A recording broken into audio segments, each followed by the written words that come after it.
Okay masters, ನಿಧಾನವಾಗಿ ನಿಮ್ಮ ಎರಡು ಕೈಗಳು ಕಣ್ಣ ಮೇಲೆ ಇಟ್ಕೊಳ್ಳಿ. ಯಾರು ಕಣ್ ತೆಗೆದು ನೋಡ್ಬಾರ್ದು. ಜಸ್ಟ್ ನಿಮ್ಮ ಎರಡು ಕೈಗಳು ಕಣ್ಣ ಮೇಲೆ ಹಾಗೇ ಇರಲಿ. Just 5 second. 5 4 3 2 1 0. ಓಕೆ ಮಾಸ್ಟರ್ಸ್, ಕೈ ಇಳಿಸುತ್ತಾ ಕಣ್ ತೆಗೆದು ಕೈಗಳು ಮಾತ್ರ ನೋಡ್ಕೊಳ್ಳಿ. ಬ್ರಹ್ಮಶ್ರೀ ಪಿತಾಮಹ ಪತ್ರಿಜಿ ಮಹಾಧ್ಯಾನ ಯಜ್ಞಕ್ಕೆ ಜೋರನ್ನು ಚಪ್ಪಡೋಣ.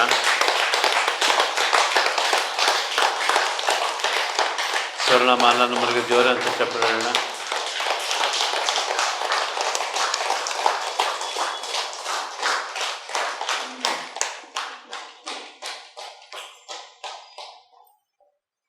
ಬ್ರಹ್ಮಶ್ರೀ ಪಿತಾಮಹ ಪತ್ರಿಜಿ ಮಹಾಧ್ಯಾನ ಯಜ್ಞ 106ನೇ ಜೋರನ್ನು ಚಪ್ಪಡೋಣ.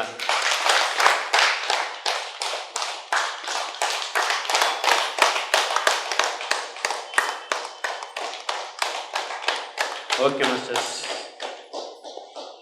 Thank you. ನನಗೆ ಜನ್ಮ ನೀಡಿದ ನನ್ನ ತಂದೆ ತಾಯಿಗಳಿಗೆ ವಂದಿಸುತ್ತಾ ಹಾಗೂ ನನಗೆ ವಿದ್ಯೆ ಬುದ್ಧಿ ಕಲಿಸಿ ನಿಮ್ಮ ಮುಂದೆ ಮಾತನಾಡತಕ್ಕಂಥ ಒಂದು ಶಕ್ತಿಯನ್ನು ಕೊಟ್ಟಿರತಕ್ಕಂಥ ಎಲ್ಲ ಗುರುಗಳಿಗೂ ವಂದಿಸುತ್ತಾ ಹಾಗೂ ವಿಶೇಷವಾಗಿ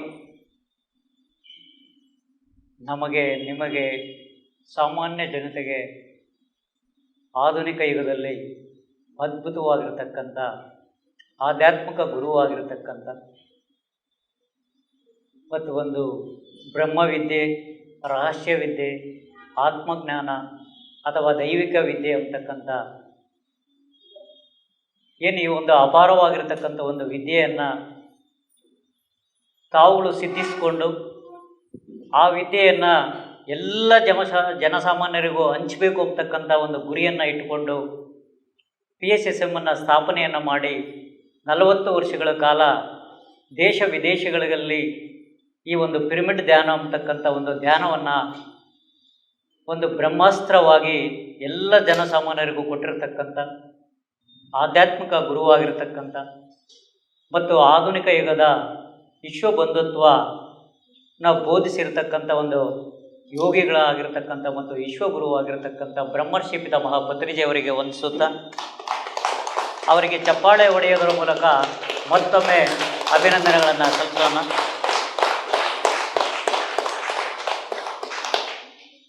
ಹಾಗೂ ಈ ಒಂದು PSSMನ್ನು ಇವತ್ತಿಗೂ ಸಹ ಪತ್ರಿಜಿಯಂತೆ ನಡೆಸ್ಕೊಂಡು ಹೋಗ್ತಾ ಇರತಕ್ಕಂಥ ಸ್ವರ್ಣಮಾಲಾ ಮಾತೆ ಅಮ್ಮನವರಿಗೂ ಚಪ್ಪಾಳೆ ಹೊಡೆಯೋದರ ಮೂಲಕ ವಂದನೆಗಳನ್ನು ಸಲ್ಲಿಸೋಣ.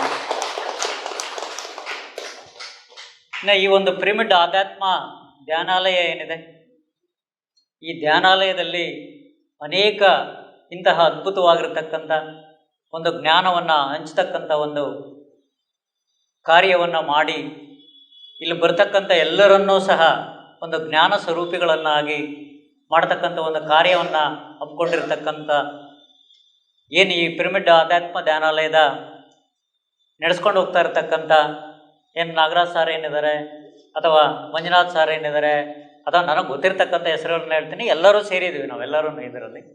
ಇನ್ನು ಉಳಿದಿರ್ತಕ್ಕಂಥವ್ರು ಎಲ್ಲರೂ ಈಗ ವಿರೂಪಾಕ್ಷಿ ಸಾರ್ ಇರ್ಬೋದು, ಬಾಹುಬಲಿ ಇರ್ಬೋದು, ರತ್ನಮ್ಮರು ಇರ್ಬೋದು, ಇಲ್ಲಿ ಬಂದಿರತಕ್ಕಂಥ ಎಲ್ಲ ಜ್ಞಾನಿಗಳು ಸಹ ಇದನ್ನು ಸೇರಿಸಿ ನಡೆಸ್ಕೊಂಡು ಹೋಗ್ತಾ ಇರ್ತಕ್ಕಂಥ ನಿಮ್ಮೆಲ್ಲರಿಗೂ ಚಪ್ಪಾಳೆ ಹೊಡೆಯೋದ್ರ ಮೂಲಕ ವಂದನೆಗಳನ್ನು ಸಲ್ಲಿಸ್ಕೊಳ್ಳೋಣ.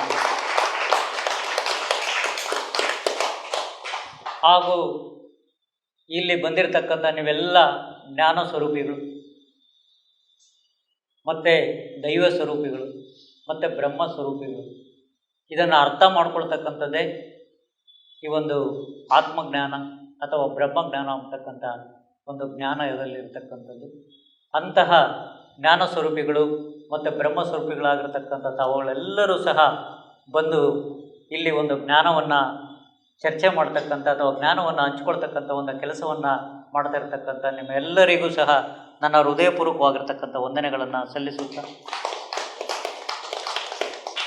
ಇವತ್ತಿನ ಒಂದು ವಿಷಯ ಏನು ಅಂತಂದರೆ, ಪತ್ರಿಜಿ ತಿಳಿಸಿರ್ತಕ್ಕಂಥ ಅಥವಾ ಬೋಧನೆ ಮಾಡಿರ್ತಕ್ಕಂಥ 3 ಮಹಾವರದಾನಗಳು ಅಂತಕ್ಕಂಥ ಒಂದು ವಿಷಯವನ್ನು ಇವತ್ತಿನ ಒಂದು ದಿನದಲ್ಲಿ ಚರ್ಚೆ ಮಾಡ್ತಕ್ಕಂಥ ಮತ್ತು ಆ ಜ್ಞಾನವನ್ನು ಹಂಚ್ಕೊಳ್ತಕ್ಕಂಥ ಒಂದು ಕೆಲಸವನ್ನು ನಾವು ಮಾಡೋಣ. ಅಂದರೆ ಈ ಪ್ರಕೃತಿ ಏನಿದೆ, ಪ್ರಕೃತಿಯನ್ನು ಸೂಕ್ಷ್ಮವಾಗಿ ನಾವು ಗಮನಿಸ್ತಾ ಬಂದರೆ ಇದು ಬಹಳ ಅದ್ಭುತವಾಗಿರ್ತಕ್ಕಂಥ ಒಂದು ಕೊಡುಗೆ ಅಂತಕ್ಕಂಥದ್ದನ್ನು ಅನಿಸುತ್ತೆ ಎಲ್ಲರಿಗೂ ಸಹ. ಮತ್ತು ಈ ಪ್ರಕೃತಿ ನಮಗೆ ಒಂದು ಅವಿಭಾಜ್ಯ ಅಂಗ ಅಂತಕ್ಕಂಥದ್ದು ನಮಗೆ ಗೊತ್ತಾಗುತ್ತೆ. ಅಂದರೆ ಇಡೀ ಪ್ರಕೃತಿಯನ್ನು ನೋಡಿದಾಗ ಪ್ರಕೃತಿ ಒಂದು ಅದ್ಭುತವಾಗಿರ್ತಕ್ಕಂಥ ಒಂದು ಭಾಗ. ಈ ಪ್ರಕೃತಿ ಇಲ್ಲದೇ ನಾವು ಬದುಕೋದಕ್ಕೆ ಸಾಧ್ಯತೆ ಇಲ್ಲದೆ ಇರತಕ್ಕಂಥ ಒಂದು ಅಂಶನ ನಾವು ಗಮನಿಸಬೇಕಾಗುತ್ತೆ ಎಲ್ಲರೂ. ಅಂತಹ ಇದು ನಮ್ಮ ಜೀವನಕ್ಕೆ ಒಂದು ಅವಿಭಾಜ್ಯ ಅಂಗ ಆಗಿರ್ತಕ್ಕಂಥ ಈ ಒಂದು ಪ್ರಕೃತಿ ಏನಿದೆ, ಪ್ರತಿನಿತ್ಯನೂ ಸಹ ನಮ್ಮನ್ನು ಪೋಷಣೆಯನ್ನು ಮಾಡ್ತಾ ಇದೆ.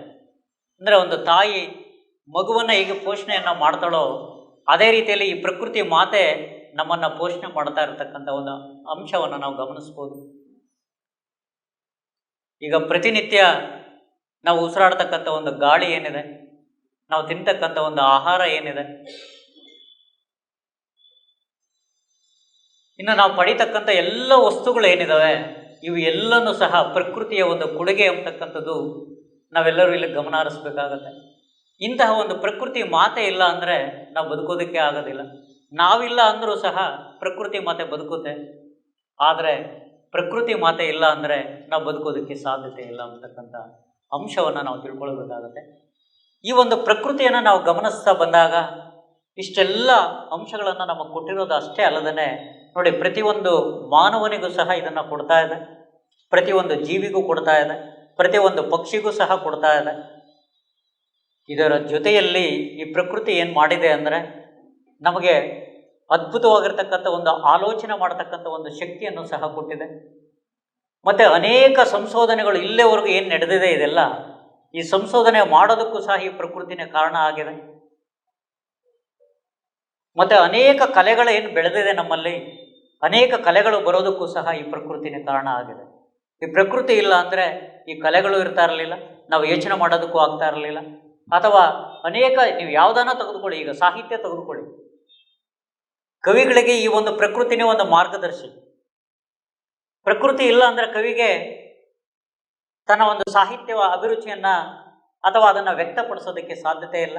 ಪ್ರಕೃತಿ ನೋಡಿ ಎಲ್ಲರಿಗೂ ಸಹ, ಅಂದರೆ ಸಕಲ ಜೀವ ಕೋಟಿಗಳೇನಿದೆ ಈ ಭೂಮಿ ಮೇಲೆ, ಈ ಪ್ರಪಂಚದಲ್ಲಿರ್ತಕ್ಕಂಥ ಎಲ್ಲಕ್ಕೂ ಸಹ ಒಂದು ಪ್ರಕೃತಿ ಅದ್ಭುತವಾಗಿರ್ತಕ್ಕಂಥ ಒಂದು ಕೊಡುಗೆಯನ್ನು ಪ್ರತಿ ಕ್ಷಣದಲ್ಲೂ ಸಹ ಕೊಡ್ತಾ ಬರ್ತಾ ಇದೆ. ಆದರೆ ನಾವು ಎಂದಾದರೂ ಈ ಪ್ರಕೃತಿಯನ್ನು ನಾವು ಗಮನಿಸಿದೀವ ಅಥವಾ ಅದರ ಕಡೆಗೆ ನಾವು ಗಮನ ಹರಿಸಿದೀವ ಅಂತಕ್ಕಂಥದ್ದನ್ನು ನಾವಿಲ್ಲಿ ಎಲ್ಲರೂ ನಾವು ಮನಗಾಣಬೇಕಾಗತ್ತೆ. ಇದರ ಜೊತೆಗೆ ಇವತ್ತಿನ ಒಂದು ಮಾನವ ಏನು ಮಾಡ್ತಾ ಇದ್ದಾನೆ ಅಂತ ಅಂದರೆ, ತನ್ನ ಒಂದು ಬುದ್ಧಿ ವಿಕಾಸ ಹೊಂದಿತ್ತಾದ ಮೇಲೆ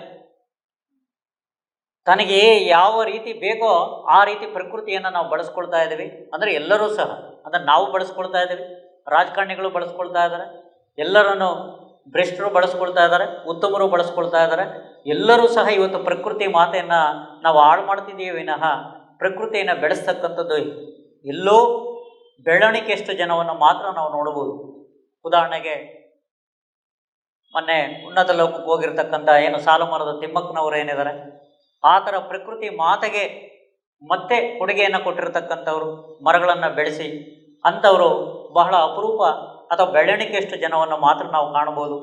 ಅಂದರೆ ಮನುಷ್ಯ ವಿಕಾಸ ಆಗ್ತಾ ಆಗ್ತಾ ಆಗ್ತಾ ಏನು ಮಾಡ್ತಾ ಇದ್ದಾನೆ ಅಂದರೆ ಈ ಪ್ರಕೃತಿಯನ್ನು ಬಗಿತಾ ಇದ್ದಾನೆ, ಈ ಪ್ರಕೃತಿಯನ್ನು ಬಳಸ್ಕೊಳ್ತಾ ಇದ್ದಾನೆ, ಹೊಸ ಹೊಸ ಸೌಕರ್ಯಗಳನ್ನು ಪಡ್ಕೊಳ್ತಾ ಇದ್ದಾನೆ. ಹೊಸ ಹೊಸ ಸೌಕರ್ಯಗಳಿಗೆ ಈ ಪ್ರಕೃತಿಯನ್ನು ಬಳಸ್ಕೊಳ್ತಾನೆ ಇದ್ದಾನೆ ವಿನಃ ಈ ಪ್ರಕೃತಿಯನ್ನು ಬೆಳೆಸ್ತಕ್ಕಂಥ ಮತ್ತು ಪ್ರಕೃತಿಯನ್ನು ಹಾಗೆ ಮುಂದಿನ ಜನಕ್ಕೆ ನಾವು ಉಳಿಸ್ಕೊಡ್ತಕ್ಕಂಥ ಒಂದು ಇದಕ್ಕೂ ಸಹ ನಾವು ಯೋಚನೆ ಮಾಡ್ತಾ ಇರದೇ ಇರತಕ್ಕಂಥ ಒಂದು ಅಂಶನೂ ಸಹ ನಾವು ಗಮನಿಸ್ಬೋದು. ಇವತ್ತಿನ ಒಂದು ಪರಿಸ್ಥಿತಿಯನ್ನು ನಾವು ನೋಡಿದ್ರೆ ಪ್ರಕೃತಿಯನ್ನು ಎಷ್ಟು ಮಟ್ಟಿಗೆ ನಾವು ಹಾಳು ಮಾಡ್ತಿದ್ದೀವಿ ಅಂತಕ್ಕಂಥದ್ದನ್ನು. ಅಂದರೆ ಇಷ್ಟೆಲ್ಲ ನಾವು ಮಾಡ್ತಾ ಹೋಗ್ತಾ ಇರತಕ್ಕಂಥ ಸಂದರ್ಭದಲ್ಲಿ ಈಗ ಗಾಂಧೀಜಿ ಒಂದು ಮಾತು ಹೇಳ್ತಾರೆ, ಪ್ರಕೃತಿ ಇರತಕ್ಕಂಥದ್ದು ನಮಗೆ ಎಷ್ಟು ಬೇಕೋ ನಮ್ಮ ಅಗತ್ಯಗಳನ್ನು ಪೂರೈಸೋದಕ್ಕೆ ಮಾತ್ರ ಪ್ರಕೃತಿ ಇದೆಯೇ ವಿನಃ ನಮ್ಮ ದುರಾಸೆಯನ್ನು ಪೂರೈಸೋದಕ್ಕೆ ಪ್ರಕೃತಿ ಅಲ್ಲ ಅಂತಕ್ಕಂಥ ಒಂದು ಮಾತನ್ನು ಹೇಳ್ತಾರೆ. ಅದೇ ರೀತಿ ಏನು ರಾಷ್ಟ್ರಪತಿ ಆಗಿರ್ತಕ್ಕಂಥ ಮತ್ತು ತತ್ವಜ್ಞಾನಿ ಆಗಿರ್ತಕ್ಕಂಥ ರಾಧಾಕೃಷ್ಣ ಅವರು ಏನು ಹೇಳ್ತಾರೆ ಅಂತಂದರೆ, ಮನುಷ್ಯ ಹಕ್ಕಿಯಂತೆ ಆಕಾಶದಲ್ಲಿ ಹಾರಬಲ್ಲ, ಮೀನಿನಂತೆ ನೀರಿನಲ್ಲಿ ಈಜಬಲ್ಲ, ಆದರೆ ಮನುಷ್ಯ ಮಾನವನಾಗಿ ಬದುಕತಕ್ಕಂಥದ್ದನ್ನು ಇವತ್ತಿಗೂ ಸಹ ಕಲ್ತಿಲ್ಲ ಅಂತಕ್ಕಂಥ ಒಂದು ಮಾತನ್ನು ವ್ಯಕ್ತಪಡಿಸ್ತಾರೆ. ಆ ಹಿನ್ನೆಲೆಯಲ್ಲಿ ನಾವು ನೋಡಿದಾಗ ಇಂತಹ ಅದ್ಭುತವಾಗಿರ್ತಕ್ಕಂಥ ಒಂದು ಕೊಡುಗೆಯನ್ನು ಕೊಟ್ಟಿರ್ತಕ್ಕಂಥ ಈ ಪ್ರಕೃತಿ ಮಾತೆಗೆ ನಾವು ಏನು ಕೊಡ್ತಾ ಇದ್ದೀವಿ ಅಂತಕ್ಕಂಥದ್ದು ನಾವು ಮತ್ತೆ ಮರುಪ್ರಶ್ನೆಯನ್ನು ನಮಗೆ ನಾವು ಹಾಕ್ಕೊಂಡಾಗ ನಾವು ಪ್ರಕೃತಿಯನ್ನು ಎಷ್ಟು ಮಟ್ಟಿಗೆ ನಾವು ಹಾಳು ಮಾಡ್ತಿದ್ದೀವಿ ಅಂತಕ್ಕಂಥದ್ದನ್ನು. ಇವತ್ತು ಡೆಲ್ಲಿಯಲ್ಲಿ ನಮಗೆ ಅರಿವಿದ್ರೂ ಸಹ ನಾವು ಎಷ್ಟು ಪ್ರಕೃತಿಯನ್ನು ಹಾಳು ಮಾಡ್ತೀವಿ ಎಂಬುದಕ್ಕೆ ಉದಾಹರಣೆಯನ್ನು ನೋಡೋದಾದರೆ, ಇವತ್ತು ಡೆಲ್ಲಿಯಲ್ಲಿ ಆಮ್ಲಜನಕ ಸಿಗದೇ, ಶುದ್ಧವಾದ ಆಮ್ಲಜನಕ ಸಿಗದೇ ಒದ್ದಾಡ್ತಾ ಇರತಕ್ಕಂಥ ಒಂದು ಪರಿಸ್ಥಿತಿ ಇದ್ದಾಗಲೂ ಸಹ ಈಗ ನಾವು ಏನು ಒಂದು ಕನ್ನಡ ರಾಜ್ಯೋತ್ಸವವನ್ನು ವಿಜೃಂಭಣೆಯಿಂದ ಆಚರಿಸ್ಕೊಳ್ತಕ್ಕಂಥ ಒಂದು ಸಂದರ್ಭದಲ್ಲಿ ಅನೇಕ ಪಟಾಕಿಗಳನ್ನು ಹೊಡಿತೀವಿ, ನಮ್ಮ ಬರ್ತ್ಡೇಗಳ ಸೆಲೆಬ್ರೇಷನಲ್ಲಿ ಪಟಾಕಿಗಳನ್ನು ಹೊಡಿತೀವಿ. ಅಂದರೆ ಇವೆಲ್ಲ ನಾವು ಮಾಡ್ತಾ ಇರತಕ್ಕಂಥ ಒಂದು ಪ್ರಕೃತಿಗೆ ಹಿಂಸೆಯನ್ನು ಏನು ಕೊಡ್ತಾ ಇದ್ದೀವಿ ಅಂತಕ್ಕಂಥ ನಾವೆಲ್ಲರೂ ಯೋಚನೆ ಮಾಡಬೇಕಾಗುತ್ತೆ. ಇಂತಹ ಒಂದು ವರದಾನವಾಗಿರ್ತಕ್ಕಂಥ ಒಂದು ಪ್ರಕೃತಿಯನ್ನು ನಾವು ಅರ್ಥ ಮಾಡ್ಕೊಳ್ತಾ ಇಲ್ಲ ಅಂತಕ್ಕಂಥ ನಾವೆಲ್ಲರೂ ಪರಿಗಣಿಸಬೇಕಾಗತ್ತೆ. ಅದೇ ರೀತಿಯಲ್ಲಿ ನಮ್ಮ ದೇಹದ ಒಳಗಡೆನೂ ಸಹ ಅನೇಕ ಕ್ರಿಯೆಗಳು ನಡೀತಾ ಇರ್ತವೆ. ಈಗ ಏನು ರಕ್ತ ಚಲನೆ ಏನಿದೆ, ರಕ್ತ ಸಂಚಾರ ನಡೀತಕ್ಕಂಥದ್ದು ಏನಿದೆ, ಹೃದಯ ಬಡಿತ ಏನಿದೆ, ಉಸಿರಾಟದ ಕ್ರಿಯೆ ಏನಿದೆ, ಈ ಎಲ್ಲ ಅಂಶಗಳು ನಡೀತಾ ಇದ್ದಾವೆ. ಅದರ ಬಗ್ಗೆ ನಾವೇನಾದರೂ ಗಮನ ಹರಿಸಿದೀವ? ಯಾವಾಗ ನಾವು ಗಮನ ಹರಿಸ್ತೀವಿ? ನಮಗೆ ಉಸಿರಾಟ ತೊಂದರೆ ಆದಾಗ ಮಾತ್ರ ನಾವು ಹಾಸ್ಪಿಟ್ಲಿಗೆ ಹೋಗೋದಕ್ಕೆ ಗಮನ ಹರಿಸ್ತಾ ಇದ್ವಿ, ಈಗ ಸರಿ ಇಲ್ಲ ಅಂತಕ್ಕಂಥದ್ದು. ಅಂದರೆ ನಿಮ್ಮ ಇಡೀ ಜೀವನದ ಪರ್ಯಂತ ಅದು ಯಾವತ್ತೂ ಸಹ ಏನನ್ನೂ ನಿಮ್ಮನ್ನು ಕೇಳದೇನೆ ತನ್ನ ಪಾಡಕ್ಕೆ ತಾನು ನೀವು ಮಲಗಿ ನಿದ್ದೆ ಮಾಡಿ ಅರಿಸ್ಕೊಳ್ತಾ ಇರಿ, ಅಥವಾ ಇನ್ನೊಬ್ಬರನ್ನ ಬೈತಾ ಇರಿ, ಏನೇ ನೀವು ಕೆಟ್ಟ ಕೆಲಸ ಮಾಡಿದ್ರು ಒಳ್ಳೆ ಕೆಲಸ ಮಾಡಿದ್ರೂ ಸಹ ತನ್ನ ಪಾಡಕ್ಕೆ ತಾನು ಉಸಿರಾಟದ ಕ್ರಿಯೆ ಪ್ರಕೃತಿ ನಿಯಮದ ಪ್ರಕಾರ ನಡೀತಾ ಇದೆ. ರಕ್ತ ಪರಿಚಲನೆ ನಡೀತಾ ಇದೆ, ಹೃದಯ ಬಡಿತ ನಡೀತಾ ಇದೆ. ಇದರ ಬಗ್ಗೆ ನಾವು ಯಾವತ್ತೂ ಸಹ ನಮ್ಮ ಶರೀರದಲ್ಲಿ ನಡೀತಕ್ಕಂಥ ಒಂದು ಕಾರ್ಯಗಳಿಗೂ ಸಹ ನಾವು ಗಮನ ಹರಿಸ್ತಾ ಇರತಕ್ಕಂಥ ಒಂದು ಅಂಶವನ್ನು ನೋಡ್ಬೋದು. ಈ ಪ್ರಕೃತಿ ಕೊಟ್ಟಿರ್ತಕ್ಕಂಥ ಇಂತಹ ಅದ್ಭುತವಾಗಿರ್ತಕ್ಕಂಥ ಒಂದು ಕೊಡುಗೆ ಏನಿದೆ, ಇಂತಹ ಕೊಡುಗೆಯನ್ನು ಅರ್ಥ ಮಾಡಿಕೊಂಡು ಈ ಪ್ರಕೃತಿ ಮಾತೆ ನಮಗೆ ವರವಾಗಿ ಎರಡನ್ನು ಪ್ರಸಾದಿಸಿದಾಳೆ ಅಂತಕ್ಕಂಥದ್ದನ್ನು ಪತ್ರಿಜಿ ಅವರು ಹೇಳ್ತಾರೆ. ನಮ್ಮ ದೇಹದ ಒಂದು ಕ್ರಿಯೆಗಳು ಒಳಗಡೆ ನಡೀತಕ್ಕಂಥ ಒಂದು ಕ್ರಿಯೆಗಳೇನಿದೆ, ಆ ಕ್ರಿಯೆಗಳನ್ನು ಆಧರಿಸಿ ಮತ್ತು ಪ್ರಕೃತಿ ಮಾತೆಯನ್ನು ಆಧರಿಸಿ ನಮಗೆ ಪ್ರಕೃತಿ ಮಾತೆ ಎರಡು ವರದಾನಗಳನ್ನು ಕೊಟ್ಟಿದೆ ಅಂತಕ್ಕಂಥದ್ದನ್ನು ಪತ್ರಿಜಿ ಹೇಳ್ತಾರೆ. ಆ ಎರಡು ವರದಾನಗಳು ಯಾವೇನು ಅಂತಂದರೆ, ಒಂದು ನಿದ್ರೆ, ಇನ್ನೊಂದು ಮರಣ ಅಂತಕ್ಕಂಥದ್ದು. ಇನ್ನೊಂದು ಮೂರು ವರದಾನಗಳು ಹೇಳಿದ್ರಲ್ಲ, ಇನ್ನೊಂದು ಯಾವುದು ಅಂತಂದರೆ ನಮಗೆ ನಾವು ಕೊಟ್ಕೊಳ್ತಕ್ಕಂಥ ಒಂದು ಮಹಾವರದಾನ ಏನು ಅಂದರೆ ಅದು ಧ್ಯಾನ ಅಂತಕ್ಕಂಥದ್ದು. ಈ ಮೂರನ್ನು ಸೇರಿಸಿ ಪತ್ರಿಜಿಯವರು ಮೂರು ಮಹಾವರದಾನಗಳು ಅಂತಕ್ಕಂಥದ್ದನ್ನು ಹೇಳಿದ್ದಾರೆ. ಇದನ್ನು ನಾವು ಅರ್ಥೈಸ್ಕೊಳ್ಬೇಕಾಗತ್ತೆ. ಯಾಕೆಂದರೆ ನಮಗೆ ಏನೂ ಕೊಟ್ಟಿಲ್ಲ, ಅಥವಾ ನಾವು ಇವತ್ತು ನಾವು ಹೆಂಗೆ ನೋಡ್ತಾ ಇದ್ದೀವಿ ಅಂತಂದರೆ, ದೇವ್ರು ನಮಗೇನೂ ಕೊಟ್ಟಿಲ್ಲ, ನಮಗೇನೂ ಮಾಡಿಲ್ಲ, ನಮಗೆ ಬಡತನ ಇಟ್ಟಿದ್ದಾನೆ, ಅವ್ರಿಗೆ ಸಿರಿತನ ಕೊಟ್ಟಿದ್ದಾನೆ, ಈ ಥರ ನಾವು ನೋಡ್ತಕ್ಕಂಥದ್ದು, ಅಥವಾ ನಮಗೆ ಕೊಟ್ಟಿಲ್ಲ ಅಂತಕ್ಕಂಥ ಬಾಧೆಯಲ್ಲಿ ದುಃಖದಲ್ಲಿ ನಾವು ಮುಳುಗ್ತಾ ಇರತಕ್ಕಂಥ ಒಂದು ಅಂಶವನ್ನು ನಾವು ಗಮನಿಸ್ತಾ ಇದ್ದೀವಿ. ಆದರೆ ಅದರ ಹಿಂದೆ ಕೊಟ್ಟಿರ್ತಕ್ಕಂಥ ಅದ್ಭುತ ಕೊಡುಗೆಗಳು ನಮಗೆ ಅದರ ಅರಿವಿಲ್ಲ. ಉದಾಹರಣೆಗೆ, ಒಬ್ಬ ಮನುಷ್ಯ ದೇವರನ್ನು ಬೈತಾ ಇರ್ತಾನೆ, ಅದನ್ನು ನನಗೆ ಹಣ ಕೊಡಲಿಲ್ಲ, ನೀನು ಎಲ್ಲನೂ ಕೊಟ್ಟೆ, ಎಲ್ಲರಿಗೂ ಬೇರೆಯವ್ರಿಗೆಲ್ಲ ಹಣ ಕೊಟ್ಟಿದೆಯಾ, ನನಗೆ ಹಣ ಕೊಟ್ಟಿಲ್ಲ ಅಂತಕ್ಕಂಥದ್ದನ್ನು ಒಬ್ಬ ಬೈತಾ ಇರ್ತಾನೆ. ಆಗ ಒಂದು ಮುನಿ ಆ ಒಂದು ಸಂದರ್ಭಕ್ಕೆ ಅಲ್ಲಿ ಬರ್ತಾ ಇರ್ತಾನೆ. ಆಗ ಇವನು ಬೈತಾ ಇರೋದನ್ನು ನೋಡಿ, ಏನಪ್ಪ ಏನು ಮಾಡ್ತಿದೀಯಾ, ಏನು ಬೈತಿದೆಯಾ ಅಂದರೆ, ದೇವ್ರು ನನಗೆ ಹಣ ಕೊಟ್ಟಿಲ್ಲ, ನನಗೆ ಬಡತನ ಕೊಟ್ಟಿದ್ದಾನೆ, ಅದಕ್ಕೆ ಬೈತಾ ಇದ್ದೀನಿ ಅಂತಕ್ಕಂಥದ್ದನ್ನು ಹೇಳ್ತಾನೆ. ಆಯ್ತಪ್ಪ, ನಿನಗೇನು ಬೇಕಪ್ಪ, ಈಗ ಹಣ ಬೇಕಲ್ವಾ, ಬಾ ಹಣ ಕೊಡ್ತೀನಿ ಅಂತಕ್ಕಂಥದ್ದನ್ನು ಕರ್ಕೊಂಡು ಹೋಗ್ತಾನೆ. ಆಗ ಅವನು ಒಂದು ರಾಜರ ಮನೆತನಕ್ಕೆ ಹೊರಟಿರ್ತಾನೆ. ಆಗ ರಾಜನ ಹತ್ರಕ್ಕೆ ಹೋಗ್ತಾನೆ ಆ ಮುನಿ. ಆಗ ರಾಜನ ಹತ್ರ ಕೂತ್ಕೊಂಡು ಅವರು ಆಧಾರದಿಂದ ಇವ್ರನ್ನ ಸ್ವಾಗತ ಮಾಡ್ತಾರೆ, ಮುನಿಯನ್ನು ಸ್ವಾಗತ ಮಾಡಿದ್ದಾದಮೇಲೆ ಆ ರಾಜನಿಗೆ ಹೇಳ್ತಾನೆ, ನೋಡಿ ಇವನಿಗೆ ಹಣ ಬೇಕಾಗಿದೆ, ಅದಕ್ಕೆ ಒಂದು 5 ಲಕ್ಷ ಹಣವನ್ನು ಕೊಟ್ಬಿಡಿ ಅಂತ ಹೇಳ್ತಾನೆ ಮುನಿ. ಆಗ ರಾಜ ಹಣ ಕೊಡೋದಕ್ಕೆ, ಆಯಿತು ಸ್ವಾಮಿ ನೀವು ಹೇಳಿದ್ರೆ ನಾನು ಕೊಡ್ತೀನಿ 5 ಲಕ್ಷ ಅಂತಕ್ಕಂಥದ್ದನ್ನು ಹೇಳ್ತಾನೆ. ಆಗ ಆ ಮುನಿ ಏನು ಹೇಳ್ತಾನೆ ಅಂದರೆ, ನೋಡಪ್ಪ ಅವರು 5 ಲಕ್ಷ ದುಡ್ಡನ್ನು ಕೊಡ್ತಾರೆ, ಈಗ ನಿಂದು ಒಂದೇ ಒಂದು ಕಣ್ಣನ್ನು ಕೊಟ್ಬಿಡು ಅವ್ರಿಗೆ ಅಂತಕ್ಕಂಥದ್ದನ್ನು ಮುನಿ ಕೇಳ್ತಾರೆ. ಅದೇಂಗೆ ಸ್ವಾಮಿ, ಕಣ್ಣು ಹೆಂಗೆ ಕೊಡೋಕ್ಕಾಗತ್ತೆ 5 ಲಕ್ಷಕ್ಕೆ ದುಡ್ಡಿಗೆ ಅಂತಕ್ಕಂಥದ್ದನ್ನು ಹೇಳ್ತಾರೆ. ಆಯಿತು ಹೋಗ್ಲಿ ಬಿಡು, ಕಣ್ಣು ನೀನು ಕೊಡೋಕ್ಕಾಗಿಲ್ಲ ಅಂದರು, ನಿಂದು ಎಡಗೈನಾದರೂ ಕೊಟ್ಬಿಡು, ಅವ್ರಿಗೆ ಎಡಗೈ ಕೊಡ್ತಾರೆ, ನೀವು ಇನ್ನೊಂದು 10 ಲಕ್ಷ ಕೊಡ್ರಿ ಅಂತ ಹೇಳ್ತಾರೆ. ಇಲ್ಲ ಸ್ವಾಮಿ, ಆ ಕೈ ಕೊಟ್ಬಿಟ್ರೆ ನಾನು ಹೆಂಗೆ, ನಾನು ಬದುಕೋದು ಕಷ್ಟ ಆಗುತ್ತೆ, ನಾವು ಮಾಡೋದಕ್ಕೆ ಆಗಲ್ಲ, ನಾನು ಕೈ ಕೊಡೋದಕ್ಕೆ ಆಗಲ್ಲ ಅಂತಕ್ಕಂಥದ್ದನ್ನು ಹೇಳ್ತಾರೆ. ಹೋಗ್ಲಪ್ಪ, ಹೋಗ್ಲಿ ನಿಂದ ಒಂದು ಕಾಲನ್ನಾದರೂ ಕೊಡು, ಅವ್ರು ಇನ್ನೊಂದು 15 ಲಕ್ಷ ದುಡ್ಡು ಕೊಡ್ತಾರೆ ಅಂತಕ್ಕಂಥದ್ದನ್ನು. ಆಗ ಅವನಿಗೆ ಅರ್ಥ ಆಗುತ್ತೆ, ಅಂದರೆ ಇಷ್ಟೆಲ್ಲ ಬೆಲೆ ಬಾಳ್ತಕ್ಕಂಥ ಒಂದು ಕೊಡುಗೆ ಪ್ರಕೃತಿ ಮಾತೆ ನಮಗೆ ಕೊಟ್ಟಿದೆ, ಇಂತಹ ದೇಹವನ್ನು ಕೊಟ್ಟಿರ್ತಕ್ಕಂಥದ್ದನ್ನು ನಾನು ಏನು ಕೊಟ್ಟಿಲ್ಲ ಅಂತ ಬೈತಕ್ಕಂಥದ್ದು ತಪ್ಪು ಅಂತಕ್ಕಂಥ ಒಂದು ಪ್ರಜ್ಞೆಯ ಅರಿವಾಗಿ ತನ್ನ ಒಂದು ಹಣವನ್ನು ಬೇಡ ಅಂತಕ್ಕಂಥದ್ದನ್ನು ಯೋಚನೆ ಮಾಡಿ ಬರ್ತಕ್ಕಂಥ ಒಂದು ಅಂಶ, ಒಂದು ಘಟನೆಯನ್ನು ನಾವು ಗಮನಿಸ್ಕೋಬೋದು. ಅಂದರೆ ಈ ರೀತಿಯಲ್ಲಿ ನಾವು ಅರ್ಥ ಮಾಡ್ಕೊಳ್ಬೇಕಾಗತ್ತೆ ಈ ಪ್ರಕೃತಿ ಮಾತೆ ಅಂತಕ್ಕಂಥದ್ದನ್ನು. ಈಗ ಈ 3 ಮಹಾವರದಾನಗಳು ಅಂತ ಯಾಕೆ ಕರೆಯಬೇಕು ಅಂತಕ್ಕಂಥದ್ದನ್ನು ನಾವು ನೋಡೋಣ. ಇದು ಮಹಾವರದಾನಗಳ ಅಥವಾ ಬರೀ ವರದಾನಗಳ ಅಂತಕ್ಕಂಥದ್ದನ್ನು. ಈಗ ನಿದ್ರೆ ಅಂತಕ್ಕಂಥದ್ದು ಅಂದರೆ ಪ್ರತಿನಿತ್ಯನೂ ಸಹ ಪ್ರತಿಯೊಬ್ಬ ಮನುಷ್ಯನೂ ಸಹ ಎದ್ದಾಳ್ತಾನೆ, ನಿದ್ರೆಯಿಂದ ಎಲ್ಲ ಕೆಲಸಗಳನ್ನು ಮಾಡ್ತಾ ಇರ್ತಾನೆ. ಎಲ್ಲ ಕೆಲಸಗಳು ಮುಗಿದಿತ್ತಾದ್ಮೇಲೆ ಮತ್ತೆ ರಾತ್ರಿ ಆಗುತ್ತೆ, ರಾತ್ರಿ ಆದ ತಕ್ಷಣ ಮತ್ತೆ ನಿದ್ರೆಗೆ ಹೋಗ್ತದೆ. ಇದು ರೋಟೀನ್ ವರ್ಕ್, ಅಂದರೆ ರೆಗ್ಯುಲರ್ ಆಗಿ ಪ್ರತಿಯೊಬ್ಬರಲ್ಲೂ ಇರತಕ್ಕಂಥ ಒಂದು ಅಂಶ ಇದು. ಇದರಿಂದ ಬೇರೆ ಏನು ಹೊರತಾಗೇನಿಲ್ಲ.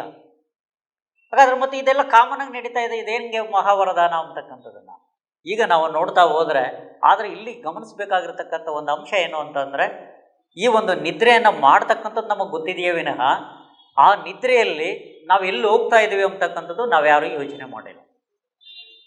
ಇದು ಇಲ್ಲಿರ್ತಕ್ಕಂಥ ಒಂದು ಅಂಶ. ಅಂದರೆ ನಾವು ಎಲ್ಲಿ ಹೋಗ್ತೀವಿ ಯಾರಿಗೂ ಗೊತ್ತಿಲ್ಲ, ನಿದ್ರೆ ಮಾಡೋದು ಗೊತ್ತಿದೆ ಅಷ್ಟೇ. ನಿದ್ರೆ ಮಾಡ್ತಾ ಇದ್ದೀವಿ, ಅಥವಾ ಯಾಕೆ ನಾವು ಎಲ್ಲಿಗೆ ಯಾಕೆ ಹೋಗಬೇಕು, ಅಥವಾ ಯಾಕೆ ಹೋಗುತ್ತೆ, ಅಥವಾ ಈ ಒಂದು ಜೀವಾತ್ಮ ಹೊರಗಡೆಗೆ ಹೋಗುತ್ತಾ, ಅಥವಾ ಹೋಗೋದಾದರೆ ಯಾಕೆ ಹೋಗುತ್ತೆ ಅಂತಕ್ಕಂಥದ್ದು ನಮಗೆ ಯಾರಿಗೂ ಗೊತ್ತಿಲ್ಲ. ಈ ಒಂದು ಆಧ್ಯಾತ್ಮಿಕ ಸತ್ಯ ಇದರಲ್ಲಿ ಅಡಗಿರೋದ್ರಿಂದ ಇದನ್ನು ನಾವು ಮಹಾವರದಾನ ಅಂತ ಕರಿತೀವಿ, ನಿದ್ರೆಯನ್ನು. ಅಂದರೆ ಈ ನಿದ್ರೆ ಅಂತಕ್ಕಂಥದ್ದನ್ನು ನೋಡಿ, ಈಗ ನಿದ್ರೆಯಲ್ಲಿ 3 ವ್ಯವಸ್ಥೆಗಳನ್ನು ನೋಡ್ಬೋದು ಮನುಷ್ಯನ ಒಂದು ದೃಷ್ಟಿಯಲ್ಲಿ ನೋಡ್ತಕ್ಕಂಥದ್ದು. ಅಂದರೆ ನಾವು ಬೆಳಗ್ಗೆ ಎದ್ದಾಗ ಜಾಗೃತ ವ್ಯವಸ್ಥೆಯಲ್ಲಿ ಇರ್ತೀವಿ, ಈ ಪ್ರಪಂಚದ ಅಂಶಗಳೇನಿರುತ್ತೆ ಅದರಲ್ಲಿ ತದಾತ್ಮರಾಗಿರ್ತೀವಿ, ಮತ್ತು ಜಾಗೃತ ವ್ಯವಸ್ಥೆಯಲ್ಲಿ ಇರ್ತೀವಿ. ಇನ್ನು ನಾವು ನಿದ್ರೆಗೆ ಹೋಗಿರ್ತಕ್ಕಂಥ ಸಂದರ್ಭದಲ್ಲಿ ಏನು ನಮ್ಮ ಶರೀರವನ್ನು ಬಿಡ್ತೀವಿ, ಮತ್ತು ನಮ್ಮ ಜ್ಞಾನೇಂದ್ರಿಯಗಳನ್ನು ಒಳಮುಖವಾಗಿ ನಾವು ನೋಡ್ತಕ್ಕಂಥ ಸಂದರ್ಭದಲ್ಲಿ, ಒಳಮುಖವಾಗಿ ಕೆಲಸ ಮಾಡ್ತಕ್ಕಂಥ ಸಂದರ್ಭದಲ್ಲಿ ಸ್ವಪ್ನಗಳು ನಮಗೆ ಬರುತ್ತೆ. ಆ ಸ್ವಪ್ನಗಳು ಬರ್ತಕ್ಕಂಥದ್ದನ್ನು ಸ್ವಪ್ನ ವ್ಯವಸ್ಥೆ ಅಂತ ಕರಿತೀವಿ. ಬೆಳಗ್ಗೆ ಎದ್ದಾಗ ಜಾಗೃತ ವ್ಯವಸ್ಥೆಯಲ್ಲಿರ್ತೀವಿ, ನಿದ್ದೆಯಲ್ಲಿ ಸ್ವಪ್ನ ವ್ಯವಸ್ಥೆಯೂ ಸಹ ಒಂದು ಅಂಶ ಆಗಿರುತ್ತೆ. ಯಾವಾಗ ನಮ್ಮ ಶರೀರವನ್ನು ಬಿಡ್ತೀವಿ ಮತ್ತು ಜ್ಞಾನೇಂದ್ರಿಯಗಳು ಒಳಮುಖವಾಗಿ ಕೆಲಸ ಮಾಡ್ತವೆ, ಅಂದರೆ ಬಹಿರ್ಮುಖವಾಗಿ ಕೆಲಸ ಮಾಡಲ್ಲ ಹೊರಗಡೆ, ಆಗ ಅಂತರ್ಮುಖವಾಗಿ ಕೆಲಸ ಮಾಡುವಾಗ ನಮಗೆ ಸ್ವಪ್ನಗಳು ಬರುತ್ತೆ. ಅಂದರೆ ಯಾರೋ ಹಿಡಿದ್ರು, ಯಾರೋ ಹೊಡೆದ್ರು, ಅಥವಾ ನಾನು ಎಲ್ಲೋ ಹೋಗಿದ್ದೀನಿ, ಯಾವುದೋ ಒಂದು ಪ್ರಾಣಿಯನ್ನು ನೋಡಿದ್ದೀನಿ, ಓಡ್ತಾ ಇದ್ದೀನಿ ಅಂತಕ್ಕಂಥ ನಮಗೆ ಥರ ವಿಧವಾಗಿರ್ತಕ್ಕಂಥ ಸ್ವಪ್ನಗಳು ಬರತಕ್ಕಂಥ ಅಂಶಗಳಿದ್ದಾವೆ. ಅದು ಒಳ್ಳೆಯ ಸ್ವಪ್ನ ಆದರೂ ಇರ್ಬೋದು, ಕೆಟ್ಟ ಸ್ವಪ್ನ ಆದರೂ ಇರ್ಬೋದು. ಅಂದರೆ ಇದು ಸ್ವಪ್ನ ವ್ಯವಸ್ಥೆ ಅಂತ ಕರಿತೀವಿ. ಇನ್ನು ಶರೀರವನ್ನು ಬಿಟ್ಟು ಮತ್ತು ನಮ್ಮ ಜ್ಞಾನೇಂದ್ರಿಯಗಳನ್ನು ಬಿಟ್ಟು ಹೊರಗಡೆ ಏನು ಜೀವಾತ್ಮ ಹೋಗ್ತಾನೆ ಅದನ್ನು ನಾವು ಗಾಢವಾದ ನಿದ್ರೆ ಅಂತಕ್ಕಂಥದ್ದನ್ನು ಕರಿತೀವಿ. ಆಗ ಅವನು ಎಲ್ಲಿಗೆ ಹೋಗ್ತಾನೆ ಅಂತಕ್ಕಂಥ ಜೀವಾತ್ಮ ಹೋಗ್ತಕ್ಕಂಥದ್ದನ್ನು ಒಂದು ತನ್ನ ನೈಜ ಸ್ವರೂಪ ಏನಿರುತ್ತೆ ಅಥವಾ ತನ್ನ ಮೂಲ ಏನಿರುತ್ತೆ ಅಲ್ಲಿಗೆ ಹೋಗ್ತಾನೆ ಅಂತಕ್ಕಂಥದ್ದನ್ನು ಇಲ್ಲಿ ಇದನ್ನು ಸುಪ್ತ ವ್ಯವಸ್ಥೆ ಅಂತ ನಾವು ಕರಿತೀವಿ ಅಂತಕ್ಕಂಥ. ಈ ಜಾಗೃತ ವ್ಯವಸ್ಥೆ, ಸ್ವಪ್ನ ವ್ಯವಸ್ಥೆ, ಸುಪ್ತ ವ್ಯವಸ್ಥೆ, ಈ 3 ವ್ಯವಸ್ಥೆಗಳು ನಿದ್ರೆಯಲ್ಲೇ ಆಗ್ತಕ್ಕಂಥದ್ದನ್ನು ಮತ್ತು ನಮ್ಮ ಜೀವನದಲ್ಲಿ ಆಗ್ತಕ್ಕಂಥ ಈ 3 ಘಟನೆಗಳೇನಿದೆ, ಈ 3 ಘಟನೆಗಳನ್ನು ನಮಗೆ ಅರ್ಥ ಆದರೆ ಈ ನಿದ್ರೆ ಅರ್ಥ ಆಗುತ್ತೆ ಅಂತಕ್ಕಂಥದ್ದನ್ನು ನಾವು ನೋಡುವುದು. ಅಂದರೆ ಯಾಕೆ ಹೋಗ್ತಾನೆ ಅಂದರೆ ಪ್ರಕೃತಿ ಯಾಕಿದು ಪ್ರಕೃತಿಯ ಒಂದು ವರದಾನ ಅಂತ ನಾವು ಪತ್ರಿಜಿ ಅವರು ಕರೆದಿದ್ದಾರೆ ಅಂತಂದರೆ ನೋಡಿ, ಇದು ಪ್ರಕೃತಿಯ ನಿಯಮ. ಅಂದರೆ ನಮಗೆ ರಾತ್ರಿ ಆದ ತಕ್ಷಣವೇ ಕಂಪ್ಲೀಟಾಗಿ ನಮಗೆ ನಿದ್ರೆಗೆ ಎಳೀತಕ್ಕಂಥದ್ದು, ಆ ನಿದ್ರೆಗೆ ಹೋಗ್ತಕ್ಕಂಥದ್ದು, ಆ ನಿದ್ರೆಯನ್ನು ನಾವು ಮಾಡಬೇಕು ಅಂತಕ್ಕಂಥದ್ದು ಎಲ್ಲರಿಗೂ ಗೊತ್ತಿರ್ತಕ್ಕಂಥ ಅಂಶ, ಜಗತ್ತೇ ನಿದ್ರೆ ಮಾಡುತ್ತೆ ಅಂತಕ್ಕಂಥದ್ದು. ಆಗ ನಿದ್ರೆ ಮಾಡ್ತಕ್ಕಂಥ ಸಂದರ್ಭದಲ್ಲಿ ಗಾಢವಾದ ನಿದ್ರೆಯಲ್ಲಿ ಈ ಜೀವಾತ್ಮ ಇದರ ಒಳಗಡೆ ಇರಲ್ಲ, ಅಥವಾ ಚೈತನ್ಯ ಅಥವಾ ಸ್ವರೂಪ ಆತ್ಮ ಅಂತ ನಾವೇನು ಕರ್ಕೊಳ್ತೀವೋ ಆ ಒಂದು ಚೈತನ್ಯ ಸ್ವರೂಪ ಇರಲ್ಲ. ಆಗೇನು ಮಾಡುತ್ತೆ ಅಂದರೆ ಇದು ಹೊರಗಡೆಗೆ ಹೋಗುತ್ತೆ. ಹೊರಗಡೆಗೆ ಯಾಕೆ ಹೋಗುತ್ತೆ ಅಂತಕ್ಕಂಥದ್ದನ್ನು ಹೇಳೋದಾದರೆ ಪ್ರಕೃತಿಯ ಒಂದು ನಿಯಮ ಇದು. ಯಾಕೆ ಹೋಗಬೇಕು ಎಂಬುದಾದರೆ ನೋಡಿ, ಬೆಳಗ್ಗೆ ಹಗಲಲ್ಲೆಲ್ಲ ನಾವೇನು ಮಾಡ್ತೀವಿ, ಎಷ್ಟೋ ಕೋಪ ಮಾಡ್ಕೊಳ್ತೀವಿ, ಎಷ್ಟೋ ಜನನ ಬೈತೀವಿ, ಎಷ್ಟೋ ಜನನ ತೆಗಳ್ತೀವಿ, ಎಷ್ಟೋ ಜನನ ಹೊಗಳ್ತೀವಿ. ನಂತರ ಎಷ್ಟೋ ಕೋಪ ತಾಪಗಳಲ್ಲಿ ನಾವು ದೇಹವನ್ನು ದುರ್ಬಲಗೊಳಿಸಿರ್ತೀವಿ. ನಂಬರ್ 1. ನಂಬರ್ 2 ಏನು ಮಾಡ್ತೀವಿ, ಅನೇಕ ವಿಧವಾಗಿರ್ತಕ್ಕಂಥ ಆಲೋಚನೆಗಳನ್ನು ಮಾಡ್ತೀವಿ. ಅಂದರೆ ನಮ್ಗೆ ಯಾರಾದರೂ ಹೇಳಿದಾಗ ಆ ಒಳ್ಳೆಯ ಆಲೋಚನೆಯನ್ನಾದರೂ ಮಾಡ್ಬೋದು, ಕೆಟ್ಟ ಆಲೋಚನೆಗಳನ್ನು ಮಾಡ್ಬೋದು. ಆಗಾನೂ ಸಹ ನಾವು ಆಲೋಚನೆ ಮಾಡ್ತಾ ಮಾಡ್ತಾ ನಮ್ಮ ದೇಹವನ್ನು ದುರ್ಬಲಗೊಳಿಸ್ತೀವಿ ಅಂತಕ್ಕಂಥದ್ದು. ಅದರ ಜೊತೆಯಲ್ಲಿ ಈ ಆಲೋಚನೆ ಮತ್ತು ಈ ಕೋಪ ತಾಪಗಳಿಂದ ನಮಗೆ ಅನೇಕ ಕಲ್ಪನೆಗಳು ಸಹ ಬರುತ್ತೆ. ಆ ಕಲ್ಪನೆಗಳನ್ನು ಮಾತಾಡಿಕೊಂಡು ಮತ್ತಷ್ಟು ದುರ್ಬಲವನ್ನು ಅಂದರೆ ಶರೀರವನ್ನು ಈ ಥರ ಹಗಲಿನಲ್ಲಿ ನಾವು ದುರ್ಬಲಗೊಳಿಸಿರ್ತಕ್ಕಂಥ ಈ ಶರೀರವನ್ನು ಮತ್ತೆ ಅದರ ಒಂದು ಶಕ್ತಿಯುತವಾಗಿ ಮಾಡೋದಕ್ಕೆ ಈ ಜೀವ ಏನು ಮಾಡುತ್ತೆ, ಹೊರಗಡೆಗೆ ಹೋಗುತ್ತೆ. ಅಂದರೆ ಈ ಜೀವ ಒಳಗಡೆ ಇದ್ರೆ ತಾನೆ ಮತ್ತೆ ಕೋಪತಾಪಗಳು ಇದೆಲ್ಲ ಬರೋದಕ್ಕೆ. ಅಂದರೆ ಜೀವಾತ್ಮ ಹೊರಗಡೆಗೆ ಹೋಗುವಾಗ ಆಗ ಪ್ರಕೃತಿ ಏನು ಆಗುತ್ತೆ, ಆಗ ಈ ಬಾಡಿ ರಿಪೇರಿ ಆಗುತ್ತೆ ಅಂತಕ್ಕಂಥದ್ದನ್ನು ಇಲ್ಲಿ ನಾವು ಗಮನ ಹರಿಸ್ಬೋದು. ಈ ನಿದ್ರೆ ಅಂತಕ್ಕಂಥದ್ದನ್ನು ಹೇಗೆ ಕೆಲಸ ಮಾಡುತ್ತೆ ಅಂತಕ್ಕಂಥದ್ದು. ಆಗ ಜೀವಾತ್ಮ ಹೊರಗಡೆಗೆ ಹೋಗಿರ್ತಾನೆ, ಆಗ ಇಲ್ಲಿ ಕೋಪ ತಾಪಗಳು ಆಲೋಚನೆಗಳು ಯಾವುದೂ ಇರೋದಿಲ್ಲ. ಆಗ ಇದು ಶಾಂತವಾಗಿ ಈ ದೇಹ ಎನರ್ಜಿ ಒಂದು ಆ್ಯಕ್ಟಿವ್ ಆಗ್ತಕ್ಕಂಥದ್ದಕ್ಕೆ ಬರುತ್ತೆ. ಮತ್ತೆ ನೀವು ಜಾಗೃತ ವ್ಯವಸ್ಥೆಗೆ ಬಂದಾಗ ಮತ್ತೆ ಆ ಜೀವಾತ್ಮ ಬೆಳಗ್ಗೆ ಎದ್ದೊಳ್ತಾನೆ, ಮಾಮೂಲಿ ನಿಮ್ಮ ಕಾರ್ಯಗಳೇನಿರುತ್ತೆ ಅದಕ್ಕೆ ನೀವು ಮಗ್ನರಾಗ್ತೀರ ಅಂತಕ್ಕಂಥದ್ದು. ಅಂದರೆ ಇಷ್ಟು ಅದ್ಭುತವಾಗಿರ್ತಕ್ಕಂಥದ್ದು. ಇದನ್ನು ಈಗ ಸೈನ್ಸ್ ಏನು ಹೇಳುತ್ತೆ ಅಥವಾ ಇದೇನು ಹೇಳುತ್ತೆ, ಸೈನ್ಸ್ಗೂ ಸಹ ನೀವು ನೋಡಿದ್ರೂ ಸಹ ಅಲ್ಲಿನೂ ಸಹ ನಿದ್ರೆ ಅಂತಕ್ಕಂಥದ್ದು ಭಾಳ ಇಂಪಾರ್ಟೆಂಟು ಅಂತ ಹೇಳ್ತಾರೆ. ಅಂದರೆ ನೀವು ಎಷ್ಟೇ ಮಾತ್ರೆಗಳನ್ನು ತೆಗೆದುಕೊಳ್ಳಿ, ನಿಮಗೆ ಕರೆಕ್ಟಾಗಿ ನಿದ್ದೆ ಬಂದಿಲ್ಲ ಅಂದರೆ ಮಾತ್ರೆ ಕೆಲಸ ಮಾಡಲ್ಲ ಅಂತ. ನಿದ್ರೆ ಚೆನ್ನಾಗಿ ಬಂದಿದೆ ಅಂದರೆ ಮಾತ್ರೆ ಕೆಲಸ ಮಾಡುತ್ತೆ. ಅಂದರೆ ಇಲ್ಲಿ ನಿದ್ರೆ ಮುಖ್ಯನಾ ಮಾತ್ರೆ ಮುಖ್ಯನೋ? ನಿದ್ರೆ ಬಹಳ ಮುಖ್ಯ. ನಿದ್ರೆ ಚೆನ್ನಾಗಾಗಿದೆ ಅಂದರೆ ನೋಡಿ, ಅವತ್ತು ನಿದ್ರೆ ಭಾಳ ಗಾಢ ನಿದ್ರೆ ಕೆಲಸತ್ತೆ ನೀವೇ ಹೇಳ್ಕೊಳ್ತೀರಾ. ಇವತ್ತು ನನಗೆ ಕೆಟ್ಟ ಸ್ವಪ್ನಗಳು ಬಿದ್ದು ಅಂತ ಒಂದು ಸಲ ಹೇಳ್ಕೊಳ್ತೀರಾ, ಒಂದು ಸತಿ ಭಾಳ ಚೆನ್ನಾಗಿ ನಿದ್ದೆ ಬಂದಿದೆ ಅಂತ ಹೇಳ್ಕೊಳ್ತೀರಾ. ಇನ್ನೊಂದು ಸಲ ಏನು ಹೇಳ್ತೀರಾ, ಸುಮ್ಮನೆ ಹೋಗಿ ತಲೆದಿಂಬಿಗೆ ತಲೆಯನ್ನು ಹಾಕಿದೆ ಅಷ್ಟೇ ನನಗೆ ಜ್ಞಾಪಕ, ಬೆಳಗ್ಗೆ ಎದ್ದಾಗೆ ನನಗೆ ಎಚ್ಚರಿಕೆ ಆಗಿರ್ತಕ್ಕಂಥದ್ದು ಅಂತಲೂ ಸಹ ನಾವು ಹೇಳ್ಕೊಳ್ತೇವೆ.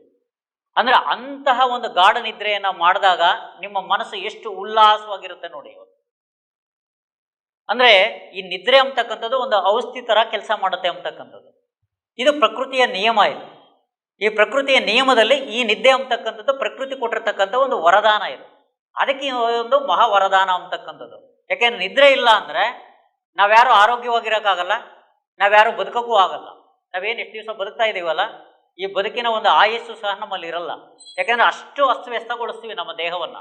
ಬೆಳಗ್ಗೆ ಹಗಲಿನಲ್ಲಿ ಎಷ್ಟು ಕೋಪತಾಪಗಳಿರುತ್ತೆ, ಎಷ್ಟು ಬೈಕೊಳ್ತೀವಿ, ಎಷ್ಟು ತಪ್ಪು ಕೆಲಸ ಮಾಡ್ತೀವಿ, ಎಷ್ಟು ಆಲೋಚನೆಗಳು ಮಾಡ್ತೀವಿ, ಎಷ್ಟು ಕಲ್ಪನೆಗಳು ಮಾಡ್ತೀವಿ. ಈಗ ಉದಾಹರಣೆಗೆ ಆಲೋಚನೆಗಳಲ್ಲಿ ಸೈನ್ಸ್ ಪ್ರಕಾರ ಹೇಳ್ತಕ್ಕಂಥದ್ದು 25,000ದಿಂದ 56,000ದವರೆಗೂ ಒಂದು ದಿವಸದಲ್ಲಿ ಮನುಷ್ಯ ಆಲೋಚನೆಯನ್ನು ಮಾಡ್ತಾನೆ ಅಂತಕ್ಕಂಥದ್ದು.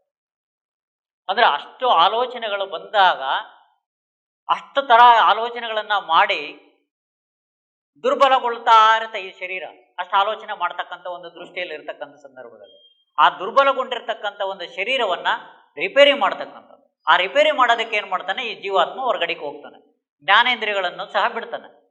ಜ್ಞಾನೇಂದ್ರಿಯ ಶರೀರವನ್ನು ಬಿಟ್ಟು ಹೊರಗಡೆಗೆ ಹೋದಾಗ ಏನಾಗುತ್ತೆ, ಆಗ ಈ ಒಂದು ಶರೀರ ಏನಿದೆ, ಶರೀರ ಉತ್ಸಾಹದಿಂದ ಮತ್ತು ಆರೋಗ್ಯವಾಗಿ ಶಕ್ತಿಯುತವಾಗಿ ತಯಾರಾಗೋದಕ್ಕೆ ಸಾಧ್ಯತೆ ಆಗುತ್ತೆ. ಆಗ ಜೀವಾತ್ಮ ಮತ್ತೆ ಬೆಳಗ್ಗೆ ಜಾಗೃತ ವ್ಯವಸ್ಥೆಯಲ್ಲಿ ಬರ್ತಾನೆ ನಿಮಗೆ. ಅಂದರೆ ಇಲ್ಲಿ ಬಂದು ಹೋಗ್ತಾನೆ. ಇದು ಒಂದು ನಿದ್ರೆ ವ್ಯವಸ್ಥೆಯಲ್ಲಿ ಆಗ್ತಕ್ಕಂಥದ್ದು. ಇನ್ನು ಮೆಡಿಕಲ್ ಸೈನ್ಸು ಸಹ ಅದನ್ನೇ ಹೇಳುತ್ತೆ, ನಿದ್ರೆ ಅಂತಕ್ಕಂಥದ್ದು ತುಂಬ ಇಂಪಾರ್ಟೆಂಟು. ಈಗ ಡಾಕ್ಟರ್ ಹತ್ರಕ್ಕೆ ಹೋದ್ರೆ ನೀವು ಚೆನ್ನಾಗಿ ನಿದ್ದೆ ಮಾಡಿ ಅಂತಾರೆ, ನಿಮಗೆ ತುಂಬ ಇದಾಯಿತು ಅಂತಂದ್ರೆ ಅದಕ್ಕೆ ಇದು ಒಂದು ಮಹಾ ವರದಾನ ಅಂತಕ್ಕಂಥ ನಿದ್ರೆ ಅಂತಕ್ಕಂಥ. ನಿದ್ರೆ ಇಲ್ಲ ಅಂದರೆ ನಾವು ಈ ಜಗತ್ತಲ್ಲಿ ನಾವು ಉಳಿಯೋದಕ್ಕೂ ಸಾಧ್ಯತೆ ಇಲ್ಲ, ಬದುಕೋದಕ್ಕೂ ಸಾಧ್ಯತೆ ಇದೆ. ಇದು ಪ್ರಕೃತಿ ಕೊಟ್ಟಿರ್ತಕ್ಕಂಥ ಒಂದು ನಿಯಮ. ಒಂದು ಈ ನಿದ್ರೆಯನ್ನು ನಾವು ಅನುಭವಿಸ್ಬೇಕಾಗತ್ತೆ. ಅದಕ್ಕೆ ಇದ್ರ ಮೇಲೆ ಅನೇಕ ಎಕ್ಸ್ಪರಿಮೆಂಟ್ಗಳು ಸಹ ಮಾಡಿದ್ದಾರೆ.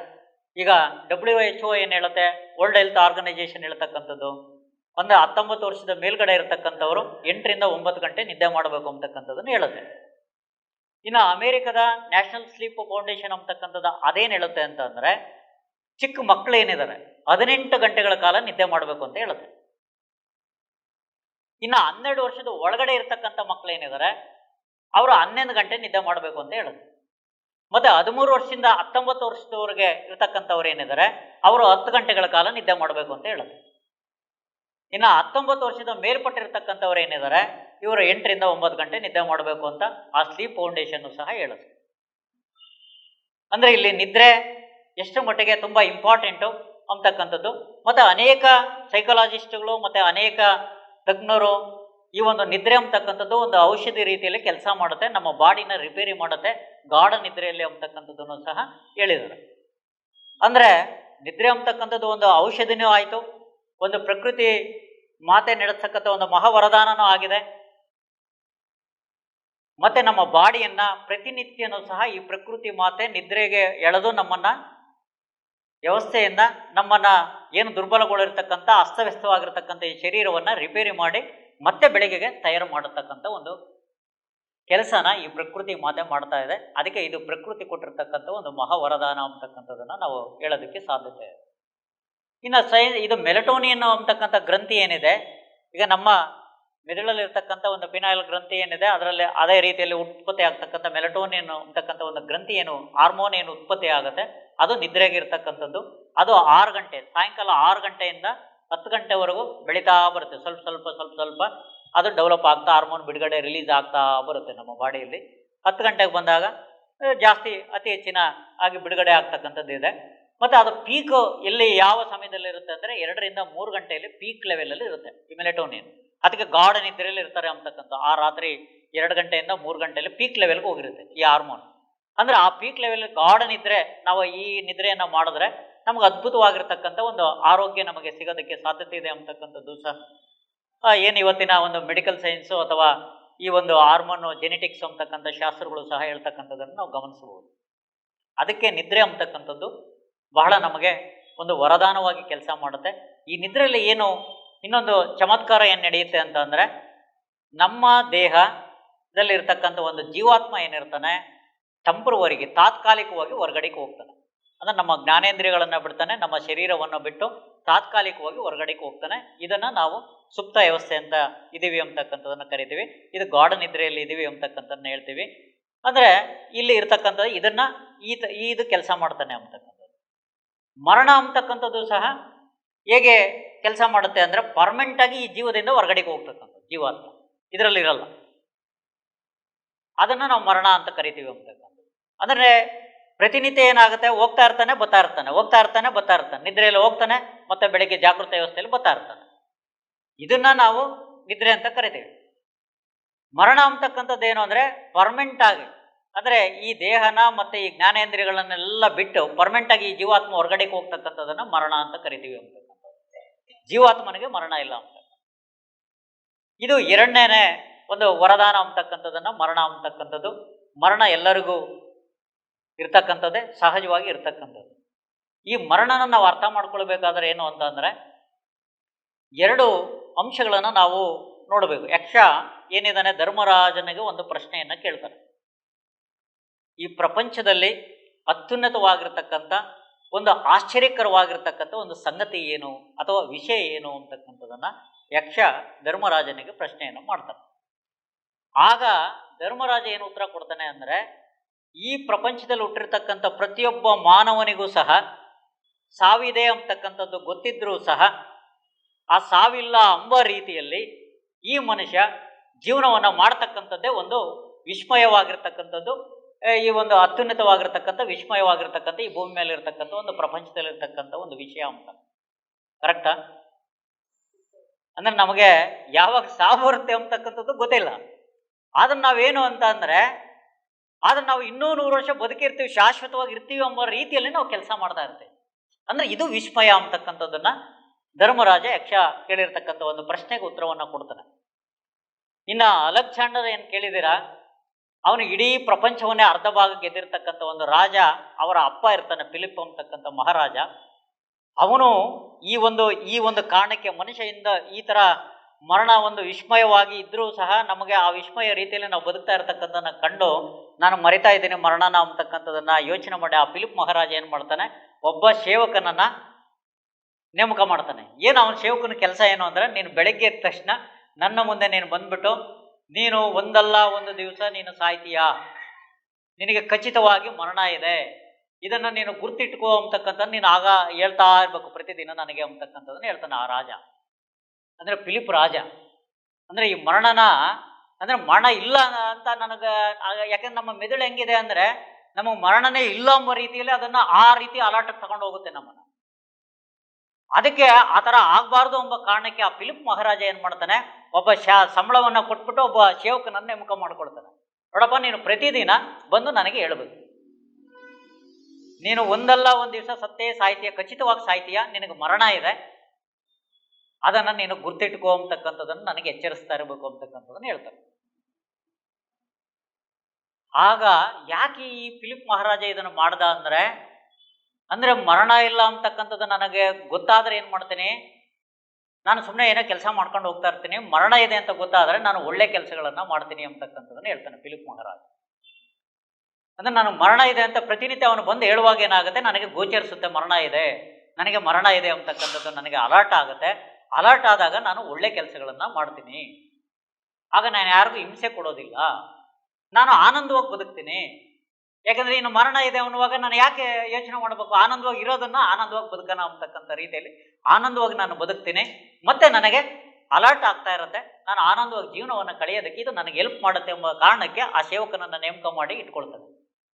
ಇದು ಮರಣ ಅಂತಕ್ಕಂಥದ್ದು ನಾವು ಹೇಗೆ ಅನುಭವಿಸ್ಬೇಕು ಅಂತಕ್ಕಂಥದ್ದು. ಇನ್ನು ಭಗವದ್ಗೀತೆಯಲ್ಲಿ ಮರಣಕ್ಕೆ ಯಾವ ಥರ ವ್ಯಾಖ್ಯಾನವನ್ನು ಕೊಡ್ತಾರೆ ಅಂತಕ್ಕಂಥದ್ದು ನಾವು ಯೋಚನೆ ಮಾಡೋದಾದರೆ, ಕೃಷ್ಣ ಹೇಳ್ತಕ್ಕಂಥದ್ದು ಏನು ಅಂದರೆ, ಈಗ ನಮಗೆ ಏನು ಹಳೆ ಬಟ್ಟೆ ಅಥವಾ ಹರಿದಿರೋ ಬಟ್ಟೆ ಇರತಕ್ಕಂಥದ್ದು ಏನಿರುತ್ತೆ, ಆಗ ಹರಿದಿರೋ ಬಟ್ಟೆನ ನಾವು ಕಳಚಿ ಹಾಕಿ ಹೊಸ ಬಟ್ಟೆಯನ್ನು ಹೇಗೆ ಧರಿಸ್ಕೊಳ್ತೀವಿ, ಆ ಧರಿಸ್ಕೊಳ್ತಕ್ಕಂಥದ್ದು ಏನಿದೆ ಅದೇ ರೀತಿಯಲ್ಲಿ ಮನುಷ್ಯ ಈ ಒಂದು ಮುದಿ ಶರೀರ ಏನಿರುತ್ತೆ, ಈ ಕೆಲಸಕ್ಕೆ ಬಾರದೇ ಇರತಕ್ಕಂಥ ಶರೀರ ಆಗಿರುತ್ತೆ. ಅಂದರೆ ನಾವು ಮುದುಕರು ಆಗಿರ್ತಕ್ಕಂಥ ಸಂದರ್ಭದಲ್ಲಿ ಆಗ ನಮ್ಮ ಕೈಲಿ ಏನು ಕೆಲಸ ಮಾಡೋಕ್ಕಾಗಲ್ಲ, ಮಕ್ಕಳ ರೀತಿ ಇರ್ತೀವಿ. ಅಂದರೆ ಮುಪ್ಪಾಗಿರ್ತಕ್ಕಂಥ ಈ ಒಂದು ಶರೀರ, ದುರ್ಬಲವಾಗಿರ್ತಕ್ಕಂಥ ಒಂದು ಈ ಶರೀರ ಇನ್ನು ಮುಂದೆ ಕೆಲಸ ಮಾಡೋದಿಲ್ಲ. ಅದಕ್ಕೋಸ್ಕರ ಈ ಶರೀರವನ್ನು ಬಿಟ್ಟು ಬೇರೊಂದು ಶರೀರವನ್ನು ನೀನು ಪಡ್ಕೋ ಅಂತಕ್ಕಂಥ ಒಂದು ದೃಷ್ಟಿಗೆ ಪ್ರಕೃತಿ ನಿಯಮ ಮರಣವನ್ನು ಕೊಟ್ಟಿದೆ ಅಂತಕ್ಕಂಥದ್ದನ್ನು ಭಗವದ್ಗೀತೆಯಲ್ಲೂ ಸಹ ಕೃಷ್ಣ ಹೇಳ್ತಕ್ಕಂಥ ಒಂದು ಅಂಶ. ಅಂದರೆ ಆ ಥರ ಧರಿಸ್ಕೊಳ್ತಾನೆ ಅಷ್ಟೇ, ಇನ್ನೊಂದು ಜೀವಾತ್ಮನನ್ನು ಪಡಿಕೊಳ್ತಾನೆ, ಇನ್ನೊಂದು ಶರೀರಕ್ಕೆ ಹೋಗ್ತಾನೆ. ಆದರೆ ಇಲ್ಲಿ ನಾವ್ಯಾರು ಮರಣಕ್ಕೆ ಯೋಚನೆ ಮಾಡಬೇಕಾಗಿಲ್ಲ. ಅದಕ್ಕೆ ಪತ್ರಿಜಿ ಅವರು ಏನು ಹೇಳ್ತಾರೆ, ಮರಣನ ಸೆಲೆಬ್ರೇಷನ್ ಮಾಡ್ಕೊಳ್ಬೇಕು ಅಂತಕ್ಕಂಥದ್ದನ್ನು ಹೇಳ್ತಾರೆ. ಅಂದರೆ ಉತ್ಸಾಹದ ರೀತಿಯಲ್ಲಿ ನಾವು ಆಚರಿಸ್ಬೇಕು ಅಂತಕ್ಕಂಥದ್ದು. ಅಂದರೆ ಉದಾಹರಣೆಗೆ, ಈಗ ನಾನು ಮಾಸ್ಟರ್ ಕೆಲಸ ಮಾಡ್ತಾ ಇದ್ದೇನೆ, ನನಗೆ ಹೆಡ್ ಮಾಸ್ಟರ್ ಕೆಲಸ ಸಿಗುತ್ತೆ. ಆಗ ಹೆಡ್ ಮಾಸ್ಟರ್ ಕೆಲಸ ಸಿಕ್ಕಿದಾಗ ನಾನು ಖುಷಿ ಪಡ್ಬೇಕೋ ಬೇಡ? ಖುಷಿ ಪಡ್ಬೇಕು ತಾನೆ. ಅದೇ ರೀತಿಯಲ್ಲಿ ನಮ್ಮ ದೇಹ ಕೆಲಸ ಮಾಡೋಕ್ಕಾಗಲ್ಲ, ಆ ದೇಹದಲ್ಲಿ ಏನೂ ಯೋಚನೆ ಮಾಡೋಕ್ಕೂ ಆಗಲ್ಲ, ಏನು ಕೆಲಸ ಮಾಡೋಕ್ಕೂ ಆಗಲ್ಲ. ಆ ಥರ ದುರ್ಬಲವಾಗಿರ್ತಕ್ಕಂಥ ಮುದಿ ಶರೀರವನ್ನು ಇಟ್ಟುಕೊಂಡು ನಾನು ಏನೂ ಮಾಡೋಕ್ಕಾಗಲ್ಲ. ಅದಕ್ಕೆ ನನಗೇನು ಮಾಡುತ್ತೆ, ಇನ್ನೊಂದು ಶರೀರವನ್ನು ಕೊಡೋದಕ್ಕೆ ಅದು ಸನ್ನಿಧ ಆದಾಗ ಏನಾಗುತ್ತೆ, ನನಗೆ ಮರಣ ಬರುತ್ತೆ. ಆಗ ನನಗೆ ಮರಣ ಬಂದಾಗ ಅದು ಪ್ರಮೋಷನ್ ಕೊಡುತ್ತೆ ಅಂತ, ಬಡ್ತಿ ಇನ್ನೊಂದು ಶರೀರವನ್ನು ನನಗೆ ಕೊಡುತ್ತೆ ಅಂತ. ಆಗ ನಾನು ಖುಷಿ ಪಡಬೇಕಾ ಅಳಬೇಕಾ? ಖುಷಿ ಪಡಬೇಕು. ಅಂದರೆ ಇದಕ್ಕೇನೆ ನಮ್ಮ ಪತ್ರಿಜಿ ಅವರು ಹೇಳ್ತಕ್ಕಂಥದ್ದು, ಮರಣವನ್ನು ಸೆಲೆಬ್ರೇಷನ್ ಆಗಿ ಉತ್ಸಾಹದ ರೀತಿಯಲ್ಲಿ ನಾವು ಆಚರಿಸಬೇಕು, ಯಾಕಂದರೆ ಪ್ರಮೋಷನ್ ಪಡ್ಕೊಳ್ತೀವಿ ಅಂತಕ್ಕಂಥದ್ದನ್ನು ಪತ್ರಿಜಿ ಅವರು ಹೇಳ್ತಾರೆ. ಅದೇ ರೀತಿಯಲ್ಲಿ ಭಗವದ್ಗೀತೆಯಲ್ಲೂ ಸಹ ನಾವು ಏನು ಬಟ್ಟೆಯನ್ನು ಧರಿಸಿ ಇನ್ನೊಂದು ಬಟ್ಟೆಯನ್ನು ಧರಿಸಿದಾಗ ಏನು ನಮಗೇನು ಸಾವೇನಿಲ್ವಲ್ಲ, ಅದೇ ಅಮೃತತ್ವ ಇದೆ ಅಂತಕ್ಕಂಥ. ನಮ್ಮ ಜೀವಾತ್ಮಕ್ಕೆ ಸಾವಿಲ್ಲ, ಈ ಶರೀರಕ್ಕೆ ಸಾವಿದೆ ಅಂತಕ್ಕಂಥದ್ದು. ಅದರಿಂದ ನಾವು ಅಮೃತ ಪುತ್ರರು, ಅದರಿಂದ ನಾವು ಯೋಚನೆ ಮಾಡಬೇಕಾಗಿಲ್ಲ ಅಂತಕ್ಕಂಥದ್ದನ್ನು ಇಲ್ಲಿ ಭಗವದ್ಗೀತೆಯಲ್ಲೂ ಸಹ ಹೇಳ್ತಕ್ಕಂಥದ್ದು ಅದೇ ಅಂಶನೇ ಹೇಳುತ್ತೆ. ಇನ್ನು ನಮ್ಮ ಶರಣರು ಏನು ಹೇಳಿದ್ದಾರೆ, ಮರಣವನ್ನು ಮಹಾನವಮಿ ರೀತಿಯಲ್ಲಿ ನಾವು ಆಚರಿಸಬೇಕು ಅಂತಕ್ಕಂಥದ್ದು ನಮ್ಮ ಬಸವಣ್ಣನ ಶರಣಾದಿಗಳು ಹೇಳಿರ್ತಕ್ಕಂಥ ಒಂದು ಅಂಶನೂ ಸಹ ನಾವು ಗಮನಿಸಬೇಕಾಗುತ್ತೆ. ನಮ್ಮ ಕನ್ನಡ ನೆಲೆಯಲ್ಲಿ ಹುಟ್ಟಿರ್ತಕ್ಕಂಥ ಅವರೂ ಸಹ ಏನು ಹೇಳ್ತಾರೆ ನೋಡಿ, ಮಹಾನವಮಿ ಅಂತಾರೆ ಮರಣವನ್ನು. ನಾವು ಮಹಾನವಮಿ ರೀತಿಯಲ್ಲಿ ಸೆಲೆಬ್ರೇಷನ್ ಮಾಡ್ಕೊಳ್ಬೇಕು ಅಂತಕ್ಕಂಥದ್ದು ಬಸವಣ್ಣನೂ ಸಹ ಹೇಳಿರ್ತಕ್ಕಂಥ ಒಂದು ಅಂಶ. ಅಂದರೆ ಈ ಥರ ಒಂದು ಹೊರವಾಗಿ ನಮಗೆ ಮರಣ ಇದೆ, ಅದಕ್ಕೆ ನಾವು ಮರಣಕ್ಕೆ ನಾವು ಯೋಚನೆ ಮಾಡಬೇಕಾಗಿಲ್ಲ, ಮರಣಕ್ಕೆ ನಾವು ಆನಂದವಾಗಿ ಸಿದ್ಧರಾಗಬೇಕು. ಅಂದರೆ ಒಂದು ಉತ್ತಮವಾಗಿರ್ತಕ್ಕಂಥ ಕೆಲಸಗಳನ್ನು ನಾವು ಮಾಡಬೇಕಾಗುತ್ತೆ. ಇದು ಪ್ರಕೃತಿ ಕೊಟ್ಟಿರ್ತಕ್ಕಂಥ ವರದಾನ. ಇಲ್ಲ ಮರಣನೇ ಇಲ್ಲ ಅಂದ್ರೆ ನಾವು ಮುಪ್ಪು ಶರೀರ ಇಟ್ಕೊಂಡು ಏನು ಮಾಡ್ತೀವಿ? ನಾವು ಎದ್ದೇಳಕ್ಕಾಗಲ್ಲ, ನಡೆಯೋಕ್ಕಾಗಲ್ಲ, ಕೂತ್ಕೊಳ್ಳೋಕ್ಕಾಗಲ್ಲ, ಎಲ್ಲ ಹಾಸಿಗೆಲ್ಲೇ ನಾವು ಮಾಡ್ಕೊಳ್ತಾ ಇರುವಾಗ ನಮ್ಮ ನೋಡ್ಕೊಳ್ತಕ್ಕಂಥವ್ರು ಅವ್ರು ನೋಡ್ಕೊಳ್ತಾರ ಅಥವಾ ಆ ಥರ ಸಹಿಸ್ಕೊಳ್ತಾರ? ಆ ಭಾವನೆ ಇಲ್ಲದೆ ಇರತಕ್ಕಂಥ ಸಂದರ್ಭದಲ್ಲಿ ಆಗ ನಾವು ಇನ್ನೊಂದು ಶರೀರವನ್ನು ಪ್ರಕೃತಿ ನಮಗೆ ಅನುಭವ ಮಾಡಿಕೊಡುತ್ತೆ. ಅದಕ್ಕೆ ನಮಗೆ ಮರಣವನ್ನು ಕೊಡುತ್ತೆ. ಇದು ಪ್ರಕೃತಿ ಕೊಡ್ತಕ್ಕಂಥದ್ದು. ಇದು ನಮ್ಮ ಕೈಲಿಲ್ಲ. ನಿದ್ರೆನೂ ನಮ್ಮ ಕೈಲಿಲ್ಲ, ಇದನ್ನು ನಮ್ಮ ಕೈಲಿಲ್ಲ. ಇದು ಪ್ರಕೃತಿ ಮಾತೆ ಕೊಡ್ತಕ್ಕಂಥ ಇವೆರಡು ಮಹಾವರದಾನಗಳು. ಅದಕ್ಕೆ ಇದನ್ನು ಮಹಾವರದಾನ ಅಂತಕ್ಕಂಥ ವರದಾನ ತಾನೆ. ನನ್ನ ಕೈಲಾಗಿರ್ತಕ್ಕಂಥ ಒಂದು ಶರೀರದಲ್ಲಿ ಮುಪ್ಪು ಶರೀರ ಇರ್ತಕ್ಕಂಥ ದುರ್ಬಲಗೊಂಡಿರ್ತಕ್ಕಂಥ ಒಂದು ಶರೀರವನ್ನು ಕಳಚಿ ಹೊಸ ಶರೀರವನ್ನು ನನಗೆ ಪ್ರಕೃತಿ ಕೊಡುತ್ತೆ. ಅದಕ್ಕೋಸ್ಕರ ಜೀವಾತ್ಮನನ್ನು ಈ ಶರೀರದಿಂದ ಹೊರಗಡೆ ತೆಗೆದುಕೊಂಡು ಹೋಗುತ್ತೆ. ಅದನ್ನು ನಾವು ಮರಣ ಅಂತೀವಿ, ಸಾವು ಅಂತೀವಿ. ಅಂದರೆ ಅಂತಹ ಒಂದು ವರದಾನ ನಮಗೆ ಪ್ರಕೃತಿ ಮಾತೆ ಕೊಟ್ಟಿದೆ. ಅಂದರೆ ಇದರ ಅರಿವು ನಮಗಿಲ್ಲ. ಈ ಅರಿವಿದ್ರೇನೆ ಇದು ಆಧ್ಯಾತ್ಮಿಕ ಸತ್ಯ ಅಂತ ಕರಿತೇವೆ. ಈ ಆಧ್ಯಾತ್ಮಿಕ ಸತ್ಯವನ್ನು ತಿಳ್ಕೊಳ್ಳೋದಕ್ಕೆ ಇವೆಲ್ಲ ಹುಟ್ಟಿರ್ತಕ್ಕಂಥ ಎಲ್ಲ ಧರ್ಮಗಳು ಹುಟ್ಟಿರ್ತಕ್ಕಂಥದ್ದು ಈ ಪ್ರಪಂಚದಲ್ಲಿ. ಅದು ಹಿಂದೂ ಧರ್ಮ ಇರ್ಬೋದು, ಕ್ರಿಶ್ಚಿಯನ್ ಧರ್ಮ ಇರ್ಬೋದು, ಇಸ್ಲಾಂ ಧರ್ಮ ಇರ್ಬೋದು, ಅಥವಾ ಸಿಕ್ಕು ಧರ್ಮ ಇರ್ಬೋದು, ಅಥವಾ ನಮ್ಮ ಬಸವಣ್ಣನ ಧರ್ಮ ಇರ್ಬೋದು. ಎಲ್ಲ ಧರ್ಮಗಳು ಪ್ರತಿಪಾದನೆ ಮಾಡ್ತಕ್ಕಂಥದ್ದು ಈ ಒಂದು ಆಧ್ಯಾತ್ಮಿಕ ಸತ್ಯನೇ. ಇದನ್ನು ತಿಳ್ಕೊಳ್ಬೇಕು ಅಂತ. ಇದನ್ನು ತಿಳ್ಕೊಳ್ಳದೆ ಇರೋದ್ರಿಂದ ನಮಗೆ ಅರ್ಥ ಆಗ್ತಾ ಇಲ್ಲ. ಹೆಂಗೆ ಅಂದರೆ ಇನ್ನೂ ಬಹಳ ಈಗ ಜನಕ ಮಹಾರಾಜಂದು ನಾವು ತಿಳ್ಕೊಂಡ್ರೆ ಬಹಳ ಅದ್ಭುತವಾಗಿ ನಮಗೆ ಜೀವನ ಅರ್ಥ ಆಗುತ್ತೆ. ಜನಕ ಮಹಾರಾಜ ಬಹಳ ಅದ್ಭುತವಾಗಿರ್ತಕ್ಕಂಥ ವ್ಯಕ್ತಿ. ಹೆಂಗೆ ಅಂದರೆ 100 ಕೆಲಸಗಳಿದ್ರೂ ಸಹ ಬೆಳಗ್ಗೆ ಎದ್ದ ತಕ್ಷಣ ಸ್ನಾನ ಮಾಡ್ತಕ್ಕಂಥದ್ದು. ಅಂದರೆ ಆರೋಗ್ಯವಾಗಿರಬೇಕು ಅಂದರೆ ನಾವು ಸ್ನಾನ ಮಾಡಬೇಕು ಅಂತಕ್ಕಂಥದ್ದು. ಜನಕ ಮಹಾರಾಜ 100 ಕೆಲಸಗಳಿದ್ರೂ ಸ್ನಾನ ಮಾಡ್ತಕ್ಕಂಥದ್ದನ್ನ ಬಿಡ್ತಾ ಇರಲಿಲ್ಲ. ನಂಬರ್ 1. ನಂಬರ್ 2, 1000 ಕೆಲಸಗಳಿದ್ರೂ ಸಹ ಟೈಮಿಗೆ ಸರಿಯಾಗಿ ಊಟ ಮಾಡ್ತಕ್ಕಂಥದ್ದು ಜನಕ ಮಹಾರಾಜ ಅಳವಡಿಸ್ಕೊಂಡಿರ್ತಕ್ಕಂಥ. ಇನ್ನು 1,00,000 ಕೆಲಸಗಳಿದ್ರೂ ಸಹ ದಾನ ಧರ್ಮಗಳನ್ನು ಮಾಡ್ತಕ್ಕಂಥದ್ದನ್ನು ತನ್ನ ಕಾಯಕವಾಗಿ ಪ್ರತಿನಿತ್ಯ ಇಟ್ಕೊಂಡಿರ್ತಕ್ಕಂಥದ್ದು. 1,000,000 ಕೆಲಸಗಳಿದ್ರೂ ಸಹ ಈ ಒಂದು ಆಧ್ಯಾತ್ಮಿಕ ಜ್ಞಾನ ಏನಿದೆ, ಆ ವೇದಾಂತ ಅಂತಕ್ಕಂಥದ್ದೇ ಆಧ್ಯಾತ್ಮಿಕ ಜ್ಞಾನ ಅಂತಕ್ಕಂಥದನ್ನು ಪಡ್ಕೊಳ್ತಕ್ಕಂಥದ್ದನ್ನು ಪ್ರತಿನಿತ್ಯ ಕೇಳ್ತಕ್ಕಂಥ ಪಂಡಿತರನ್ನು ಇಟ್ಟುಕೊಂಡು ಅದನ್ನು ಪ್ರತಿನಿತ್ಯ ಕೇಳ್ತಕ್ಕಂಥ ಒಂದು ಬದುಕನ್ನು ಅಳವಡಿಸ್ಕೊಂಡಿದ್ರು. ಈ 4 ಅಂಶಗಳನ್ನು ನಾವು ಗಮನಿಸಿ ನಮ್ಮ ಜೀವನದಲ್ಲಿ ಹೇಗಿರಬೇಕು ಅಂತಕ್ಕಂಥದ್ದನ್ನು. ನೀವು ಕೆಲಸ ಮಾಡಬೇಡಿ ಅಥವಾ ನೀವು ಎಲ್ಲೂ ಹೋಗಬೇಡಿ, 24 ಗಂಟೆ ಇದರಲ್ಲೇ ಇರಿ ಅಂತಲ್ಲ. ಈ 4 ಅಂಶಗಳನ್ನು ಜನಕ ಮಹಾರಾಜ ಏನು ಮಾಡ್ತಿದ್ದ ಅಂತಕ್ಕಂಥ, ಅದನ್ನು 100 ಕೆಲಸಗಳಿದ್ರೂ ನೀವು ಸ್ನಾನ ಮಾಡಬೇಕು ಅಂತಕ್ಕಂಥದ್ದನ್ನು, ಆರೋಗ್ಯವಾಗಿರಬೇಕು ಅಂದರೆ ಸ್ನಾನ ಬೇಕು ಅಂತಕ್ಕಂಥ. 1000 ಕೆಲಸಗಳಿದ್ರೂ ಟೈಮಿಗೆ ಸರಿಯಾಗಿ ಊಟ ಮಾಡಬೇಕು ಅಂತಕ್ಕಂಥ. ಯಾಕೆ ಶಕ್ತಿಯುತವಾಗಿ ಬದುಕಬೇಕು ಅಂದರೆ ಆಹಾರ ಬೇಕೇ ಬೇಕು ಅಂತಕ್ಕಂಥ. ಇನ್ನು 1,00,000 ಕೆಲಸಗಳಿದ್ರೂ ಸಹ ನಾವು ದಾನ ಧರ್ಮನ ಇಟ್ಕೊಳ್ಬೇಕು ಅಂತಕ್ಕಂಥ. ಮತ್ತು 1,000,000 ಕೆಲಸಗಳಿದ್ರೂ ಸಹ ಈ ಆಧ್ಯಾತ್ಮಿಕ ಸತ್ಯವನ್ನು ನಾವು ತಿಳ್ಕೊಳ್ಬೇಕು ಅಂತಕ್ಕಂಥದ್ದು. ಈ ರೀತಿ ಬದುಕಿರ್ತಕ್ಕಂಥ ಜನಕ ಮಹಾರಾಜ. ಈ ಥರ ಬದುಕ್ತಾ ಇರತಕ್ಕಂಥ ಸಂದರ್ಭದಲ್ಲಿ ಅಲ್ಲಿ ಒಬ್ಬ ಪಂಡಿತೋತ್ತಮ ಏನಿರ್ತಾನೆ, ಅವನು ಒಂದು ವೇದಾಂತವನ್ನು ಹೇಳ್ತಕ್ಕಂಥ ಸಂದರ್ಭದಲ್ಲಿ ಒಂದು ಸ್ತೋತ್ರವನ್ನು ಅಥವಾ ಒಂದು ಮಂತ್ರವನ್ನು ಅಲ್ಲಿ ಹೇಳ್ತಾ ಇರ್ತಕ್ಕಂಥ ಒಂದು ಜ್ಞಾನದ ಒಂದು ಮಂತ್ರವನ್ನು ಹೇಳ್ತಾ ಇರ್ತಾನೆ. ಆ ಜ್ಞಾನದ ಮಂತ್ರದ ಅರ್ಥವನ್ನು ಏನು ಹೇಳ್ತಾನೆ ಅಂತಂದರೆ, ಈಗ ಒಂದು ಕುದುರೆ ಏನಿರುತ್ತೆ, ಆ ಕುದುರೆಯಲ್ಲಿ ನಾವು ಒಂದು ಹೊದಿಕೆಯನ್ನು ಒದಿಸ್ತೀವಿ.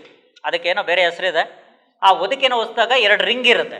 ಈ ಕಡೆ ಒಂದು ರಿಂಗ್ ಇರುತ್ತೆ, ಆ ಕಡೆಗೆ ಒಂದು ರಿಂಗ್ ಇರುತ್ತೆ. ಈ ಕಡೆ ರಿಂಗಲ್ಲಿ ಕಾಲಿಟ್ಬಿಟ್ಟು ಆಮೇಲೆ ಆ ಕಡೆ ಹತ್ಬಿಟ್ಟು ಆ ಕಡೆ ರಿಂಗಿಗೆ ಹಾಕ್ತಕ್ಕಂಥದ್ದು.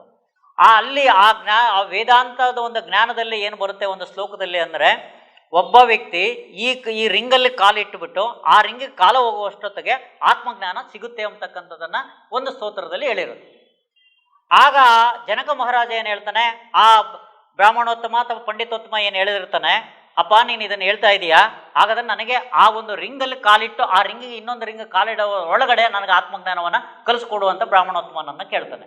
ಸ್ವಾಮಿ, ನನಗೆ ಹೇಳೋದು ಮಾತ್ರ ಗೊತ್ತಿದೆ, ನನಗೆ ಗೊತ್ತಿಲ್ಲ ಅದ್ರ ಬಗ್ಗೆ, ದಯವಿಟ್ಟು ನನಗೆ ಗೊತ್ತಿಲ್ಲ ಆ ವಿಷಯದ ಬಗ್ಗೆ, ಆ ವಿದ್ಯೆ ಬಗ್ಗೆ ನನಗೆ ಗೊತ್ತಿಲ್ಲ ಅಂತಕ್ಕಂಥದ್ದನ್ನು ಹೇಳ್ತಾನೆ. ಆಗ ಇದು ಬಹಳ ಗಂಭೀರವಾಗಿ ಪರಿಗಣಿಸ್ತಾನೆ ಜನಕ ಮಹಾರಾಜ.